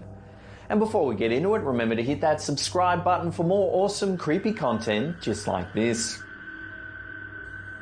This disturbing episode depicts Scully and Mulder delving into the case of Dwayne Barry, a violent mental patient who believes that he's been repeatedly abducted by aliens. During her investigation, Scully discovers that Barry has brain damage as a result of a gunshot to the head, leading to him becoming a pathological liar with psychopathic tendencies. Some of the aspects of this episode are based on the case of Phineas Gage, a 25-year-old railroad worker in Cavendish, Vermont. Gage suffered a severe brain injury after a 13-pound metal bar used to tamp sand on top of an explosive charge caused a spark that shot the bar through his face and skull. Until his injury, Gage had been an even-tempered individual, but his personality changed drastically after the accident. He showed signs of aggression and fitfulness, and was suddenly prone to the use of disturbing profanity, all behaviours that hadn't been demonstrated in the past. It was believed that this change in his behaviours was due to the severe damage to his frontal lobe as a result of the injury. Gage's case was believed to be the first to definitively prove that brain injuries can produce marked personality changes. While most of the X-Files episodes centre on the paranormal or conspiratorial, Irresistible takes a different approach with the introduction of Donnie Pfaster, a budding serial killer who crosses paths with Scully and Mulder. After losing his job as an assistant funeral director for taking a lock of hair from a dead woman, Pfaster moves on to exhuming dead bodies to remove their hair and fingernail clippings to add to his collection of trophies. Pfaster eventually resorts to murder to satisfy his macabre desires. As the episode progresses, Pfaster seems to change in appearance, further frightening his victims. Donnie Pfaster was strongly based on the serial killer Jeffrey Dahmer, who committed his first murder in 1978 at the age of 18. He was finally captured in July 1991, confessing to have murdered 16 young men since 1978. According to his surviving victims, Dahmer's appearance seemed to change during the course of their captivity, adding to his twisted creep factor. In space, Scully and Mulder visit NASA to investigate the possibility of shuttle sabotage resulting in an aborted launch. Another launch is scheduled, and initially it seems to be a success, but contact with the shuttle is soon lost and the shuttle crew find themselves in danger of incineration by the sun. It's soon revealed that Gemini astronaut Colonel Marcus Belt is keeping secrets. During a 1977 mission, he had a strange encounter with the face on Mars. Now he's being influenced by an astral presence that is apparently determined to see the destruction of the shuttle mission, along with the crew and the NASA program itself. In the end, Belt leaps from a window in an attempt to free himself of the possessing force. Chris Carter, the creator of the series, was inspired to write this episode after reading news articles about the face on Mars, as well as pareidolia, where the mind perceives a familiar image from random patterns. Carter also capitalized on the disappearance of the Mars Observer, which occurred around the same time this episode was in production, in August 1993. In this episode, a serial killer has the uncanny ability to project images of his darkest fantasies onto undeveloped film. Scully and Mulder are assigned to the case after photos developed at a pharmacy reveal a young woman screaming surrounded by a distorted background. While searching the killer's apartment, Mulder finds a camera that repeatedly produces the same image of the young woman seen earlier at the pharmacy, leading Mulder to the conclusion that the killer is somehow projecting his desires onto the film. Two different individuals were the basis for this episode of The X-Files. In the 1960s, Ted Sirios, a Chicago hotel worker, developed a talent for thoughtography, a unique ability to project mental images onto film by concentrated thought. His ability rekindled interest in paranormal photography due to the fact that he used Polaroid film, whereas others who claimed to have the ability used film and procedures that were both complicated and easily manipulated. Mass murderer Howard Unruh was the other individual who was the inspiration for this episode. On September 6, 1949, 28-year-old Unruh went on a killing spree dubbed the Walk of Death, killing 13 individuals and injuring 3 others before being apprehended by the police. His reasons for the killings involved personal grudges that he held against his neighbours and local shop owners. Unruh is generally considered to be one of the first lone wolf mass murderers that have led up to the workplace and school shooters that we see on the news today. After a Marine drives his car into a tree committing supposed suicide while working at a Haitian refugee camp, Scully and Mulder head to Haiti, where they soon discover rumours that the detainees are being abused by the camp commander. As they dig deeper, suggestions of curses and voodoo surface, with hints that the government may be at the root of it all. 2 articles about higher suicide rates amongst military personnel posted in Haiti inspired Howard Gordon to write this episode. A 1994 article stated that 3 soldiers had committed suicide over a 3-week period, with morale, living conditions and native reception all being named as possible issues for higher suicide rates. It was determined that the suicide rate was 15 times the US national average, and the assignment seems to have had an unusually negative effect on the soldiers stationed there, in comparison to other locations that are potentially more hostile. When a high-speed car chase ends in Vicky Crump's head exploding and her husband being escorted to the hospital in handcuffs, Scully and Mulder travel to Nevada to investigate. Once there, Mulder finds himself taken hostage by Patrick Crump, a desperate man determined to head west at high speeds to alleviate the pain in his head and prevent it from exploding just as his wife's did. It's left to Scully to find a solution that will save her partner, and she soon discovers that Crump is the victim of a brainwave experiment that can lead to intense inner ear pressure and fatality if he fails to travel towards the Pacific coast. The inspiration for this episode comes from 2 different government programs. Project ELF, a US Navy experiment involving long waves, and Project HARP, a US Army experiment involving electromagnetic radiation in the ionosphere. While the government claims that both HARP and ELF are for research purposes with thoughts towards better communication, conspiracy theorists believe the real purpose of these projects are more sinister, with the creation of new and deadlier weapons being the real motive behind the expensive projects. After receiving a tip that a religious cult leader is caching weapons and abusing children, a raid is staged at the Temple of the Seven Stars, resulting in the arrest of cult leader Vernon Ephesian, along with his wife Melissa and several other followers. Because they can only be held for so long without definitive proof, Ephesian and his followers are released, but another search of the compound for weapons is planned. Knowing that he won't be able to withstand further police interference, Ephesian instructs his men to open fire on the investigating agents, while he and the rest of the cult members drink poison to evade capture. Two different cults were the inspiration for this episode. The Branch Davidian Seventh-day Adventists of Waco, Texas gained notoriety in 1993, when they and their leader, David Koresh, engaged in a 2-month standoff that ended in the death of Koresh and 82 of his followers. The Jonestown Massacre was also a source of inspiration for this episode. On November 18, 1978, Jim Jones ordered his followers to drink cyanide-laced Kool-Aid in a South American jungle community, after Congressman Leo Ryan visited the compound to evaluate the welfare of Jones's followers. Those who refused to drink the poison were later shot. 909 people died in total. Home gained a lot of notoriety due to the fact it was the first episode of The X-Files to receive a viewer discretion warning due to the content that included incest and abuse. The discovery of a severely deformed baby in Pennsylvania soon leads Scully and Mulder to the Peacock brothers, who are found living in squalid conditions without even the basic amenities such as electricity and running water.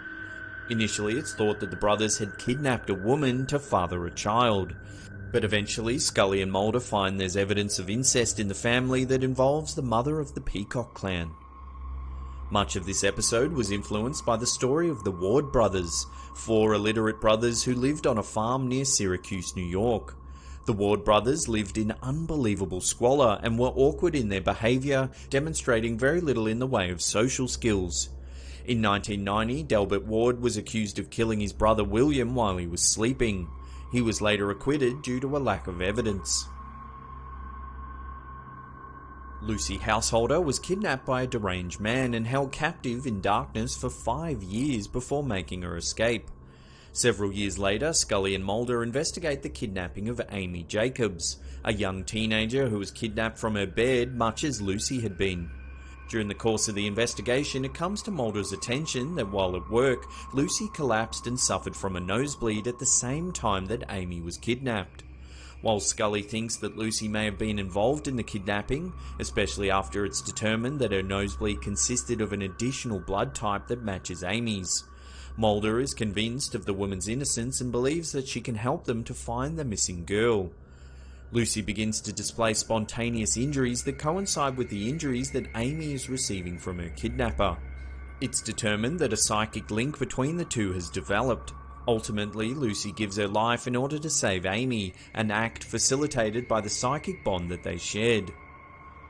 This episode was heavily influenced by the kidnapping of 12-year-old Polly Klaas, whose kidnapping and murder were a primary news topic when the episode aired. On October 1st, 1993, Richard Allen Davies entered Polly's bedroom where she was having a slumber party and carried her away at knife point after tying up her 2 friends and placing pillowcases over their heads. Later that evening, a call was made to 911 that a vehicle was stuck in a ditch about 20 miles north of Petaluma, California, where Polly was kidnapped. Deputies investigated the call, not knowing about the kidnapping. Davis was the driver of the vehicle. After searching the car and running his license, a tow truck was called and Davis was free to go. On November 28, 1993, the owner of the property where Davis had been stuck found scraps of clothing that matched items that Polly was wearing at the time of the kidnapping, which eventually led to the arrest of Davis. On 4th, he confessed to kidnapping and strangling Polly and led police investigators to the shallow grave where he buried her. It's believed that Davis killed Polly and hid her body in the woods near the ditch where his truck was stuck. He later returned to retrieve the body after the deputies had left. Before we get to that number one spot and take a look at a truly bizarre case involving poisonous blood, remember to hit that subscribe button and turn on channel notifications. That way you'll be up to date with all the latest content on our channel.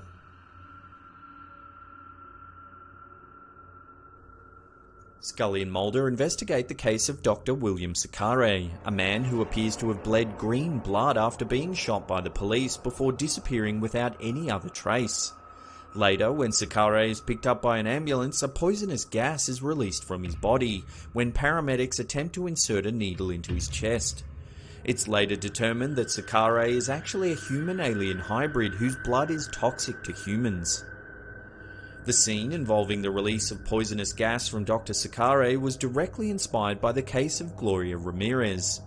In February 1994, 31-year-old Ramirez was rushed to a California hospital due to the effects of late-stage cervical cancer. It was noted that her skin had an odd oily sheen, and when her blood was drawn, small particles were seen floating in it.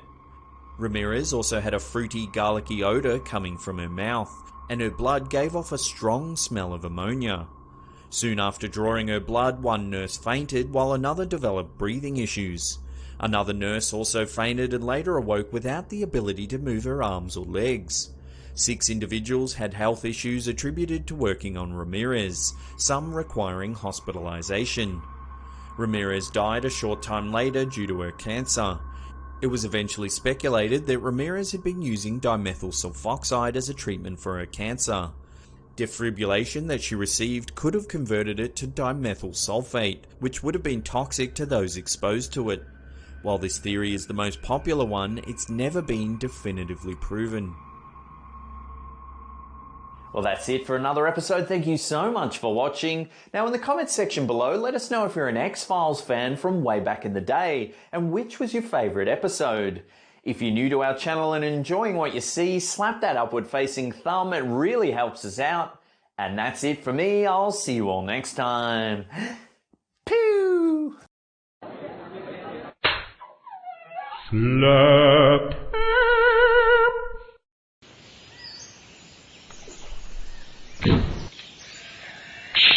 8 greatest hoaxes of all time. From mysterious and unexplained photographs of monsters to the greatest wartime deception mission ever carried out, we count the 8 greatest hoaxes of all time. The Loch Ness Monster Surgeon's Photograph. The surgeon's photograph is arguably the most well-known picture taken of the Loch Ness Monster. The photograph was allegedly taken by London gynecologist Robert Kenneth Wilson on a trip to Loch Ness. The photo became worldwide sensation when it was first published in the Daily Mail on the 21st of April 1934, and despite several attempts over the years to discredit the photograph, it was still considered by many to be the best evidence supporting the existence of the Loch Ness Monster. In 1994, a man named Christian Sperling confessed to his involvement in the hoax shortly before his death at the age of 90. Sperling claimed an acquaintance, Marmaduke Weatherall, hatched a plot to get back at his employers at the Daily Mail, who ridiculed him after he reported to find Nessie tracks, which turned out to be the imprint of a hippopotamus foot umbrella stand. Sperling said he was asked by Weatherall to create a fake monster using a toy submarine and a piece of wood. The model was photographed in the shallows of the loch and the plates were handed over to Wilson, who took the photographs to the press. The Cottingley Fairies. In 1917, several photographs surfaced that captured the imagination of the English population. Frances Griffiths and Elsie Wright, 2 young girls from Cottingley, England, claimed to have taken a series of 5 photographs that proved the existence of fairies. The pictures even caught the attention of writer Sir Arthur Conan Doyle, who used the photographs in an article he wrote about fairies for the Strand magazine. Over time, interest in the photographs gradually waned until the early 1980s, when both Frances and Elsie admitted to faking the photographs by cutting pictures of fairies from a popular children's book. Curiously, Frances, who passed away in 1986, maintained that the final photograph taken was actually a genuine image of real fairies.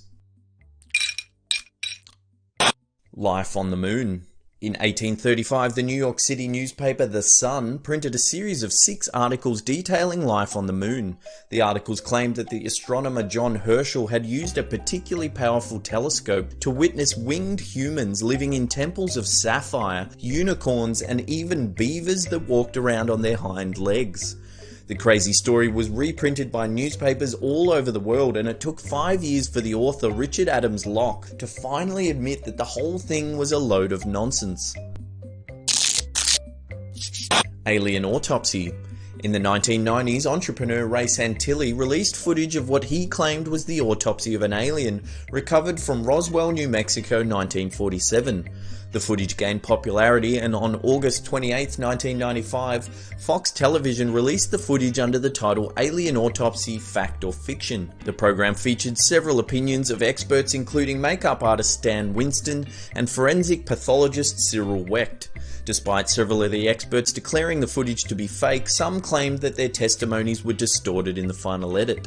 The program was so popular that it was rebroadcast 2 more times. In 2006, Santilli admitted the film was fake, but stated that it was a reconstruction of footage he claimed to have seen in 1992. He went on to say that the original film had deteriorated and become unusable, but that a few frames of the original were embedded in the newer, staged version. Naked Came the Stranger. In 1969, an independent publishing company released the first edition of Naked Came the Stranger, a novel that spent 13 weeks on the New York Times bestseller list. The book was the idea of Newsday columnist Mike McGrady, who was so disgusted with the oversexed and smutty best-selling novels of the time that he set out to prove his point by deliberately penning a book so void of social value and merit that it surely could not be taken seriously. He enlisted the help of 24 of his colleagues to write 1 chapter each, instructing them all that there should be an unremitting emphasis on sex. The writing credit for Naked Came the Stranger was attributed to Penelope Ash, a fake author portrayed by McGrady's sister-in-law. The book quickly began to sell, with readers devouring the idea of an unsuspecting housewife author living out her wild fantasies through her pen. The book sold more than 20,000 copies in just a few months. When McGrady decided to reveal the hoax, the controversy only fueled interest in the book, and by the end of the year, Naked Came the Stranger had sold more than 100,000 copies. The Fiji Mermaid. In 1822, an American sea captain by the name of Samuel Barrett Eads purchased an unusual creature from Japanese sailors. At the time, it was common for fishermen from Japan to create mermaids for religious rituals by stitching the upper body of a monkey to the lower half of a large fish. After the death of the sea captain, his son sold the creature to Moses Kimball of the Boston Museum. In 1842, Kimball took the mermaid to New York to show the famous showman P.T. Barnum. Barnum had a naturalist examine the creature, who concluded that although he did not believe in mermaids, he could not see how such a specimen could have been faked. To generate hype for the mermaid, P.T. Barnum had one of his associates check into a hotel and show the creature to the owner as thanks for his hospitality. Word quickly spread to local newspapers, who ran the story, and public curiosity for the creature quickly grew. The mermaid was put on display for a short time in New York before it mysteriously disappeared from public view.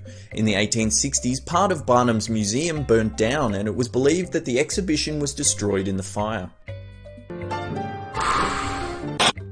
Operation Mincemeat. In 1943, during World War II, the British Defence Forces carried out one of the greatest deception missions of all time. Operation Mincemeat was the brainchild of a committee led by Flight Lieutenant Charles Camondelet of the Royal Air Force and Lieutenant Commander Ewan Montague of the Royal Navy. Using the recently deceased body of a 34-year-old Welshman, Glinda Michael, they set about forging fake documents and devising a convincingly elaborate backstory to create a soldier who never existed, Major William Martin of the Royal Marines. Major Martin was released into the waters off the coast of Spain and drifted ashore soon after. The corpse was found by a local fisherman, who promptly alerted the authorities. The corpse was clothed in Royal Marines battle dress and a coat, and found with a mysterious briefcase. Inside the briefcase, several top-secret documents were discovered detailing plans by the Allies to invade Greece and Sardinia. The documents eventually found their way to German High Command and Adolf Hitler, who was convinced with the authenticity of the find. The Germans redirected soldiers and equipment from several campaigns in anticipation of the secret attacks. On the 9th of July 1943, the Allies invaded Sicily, but the Germans, still convinced by the top-secret documents they had intercepted, remained poised for invasions in Greece and Sardinia. The Germans refused to act for 2 more weeks, and by the time they did, it was too late. The Allies had gained an important foothold on continental Europe. The War of the Worlds. In 1938, panic gripped the US as a radio broadcast announced that Grover's Mill, a small town in New Jersey, was being invaded by aliens. The program was actually a Halloween special of the radio anthology series The Mercury Theatre on the Air, directed and narrated by actor Orson Welles. The broadcast was an adaptation of the classic H.G. Wells novel The War of the Worlds, delivered in the style of a breaking news bulletin. The news bulletin style caused so much confusion with the public that in the days following the performance there was pressure for the Federal Communications Commission to regulate the way in which radio programs could be broadcast. Question time! If you could create a hoax, what would it be? How would you go about fooling the public into believing it's true? The best, most creative answers will feature in our next Q&A. What do you mean there's no Loch Ness Monster? As always, thanks heaps for watching. Now remember, as soon as this video goes live, I'll be sitting in the comment section below, answering all your questions and having a damn good time for 1 hour, so be there. And this is the Slap Ham signing off.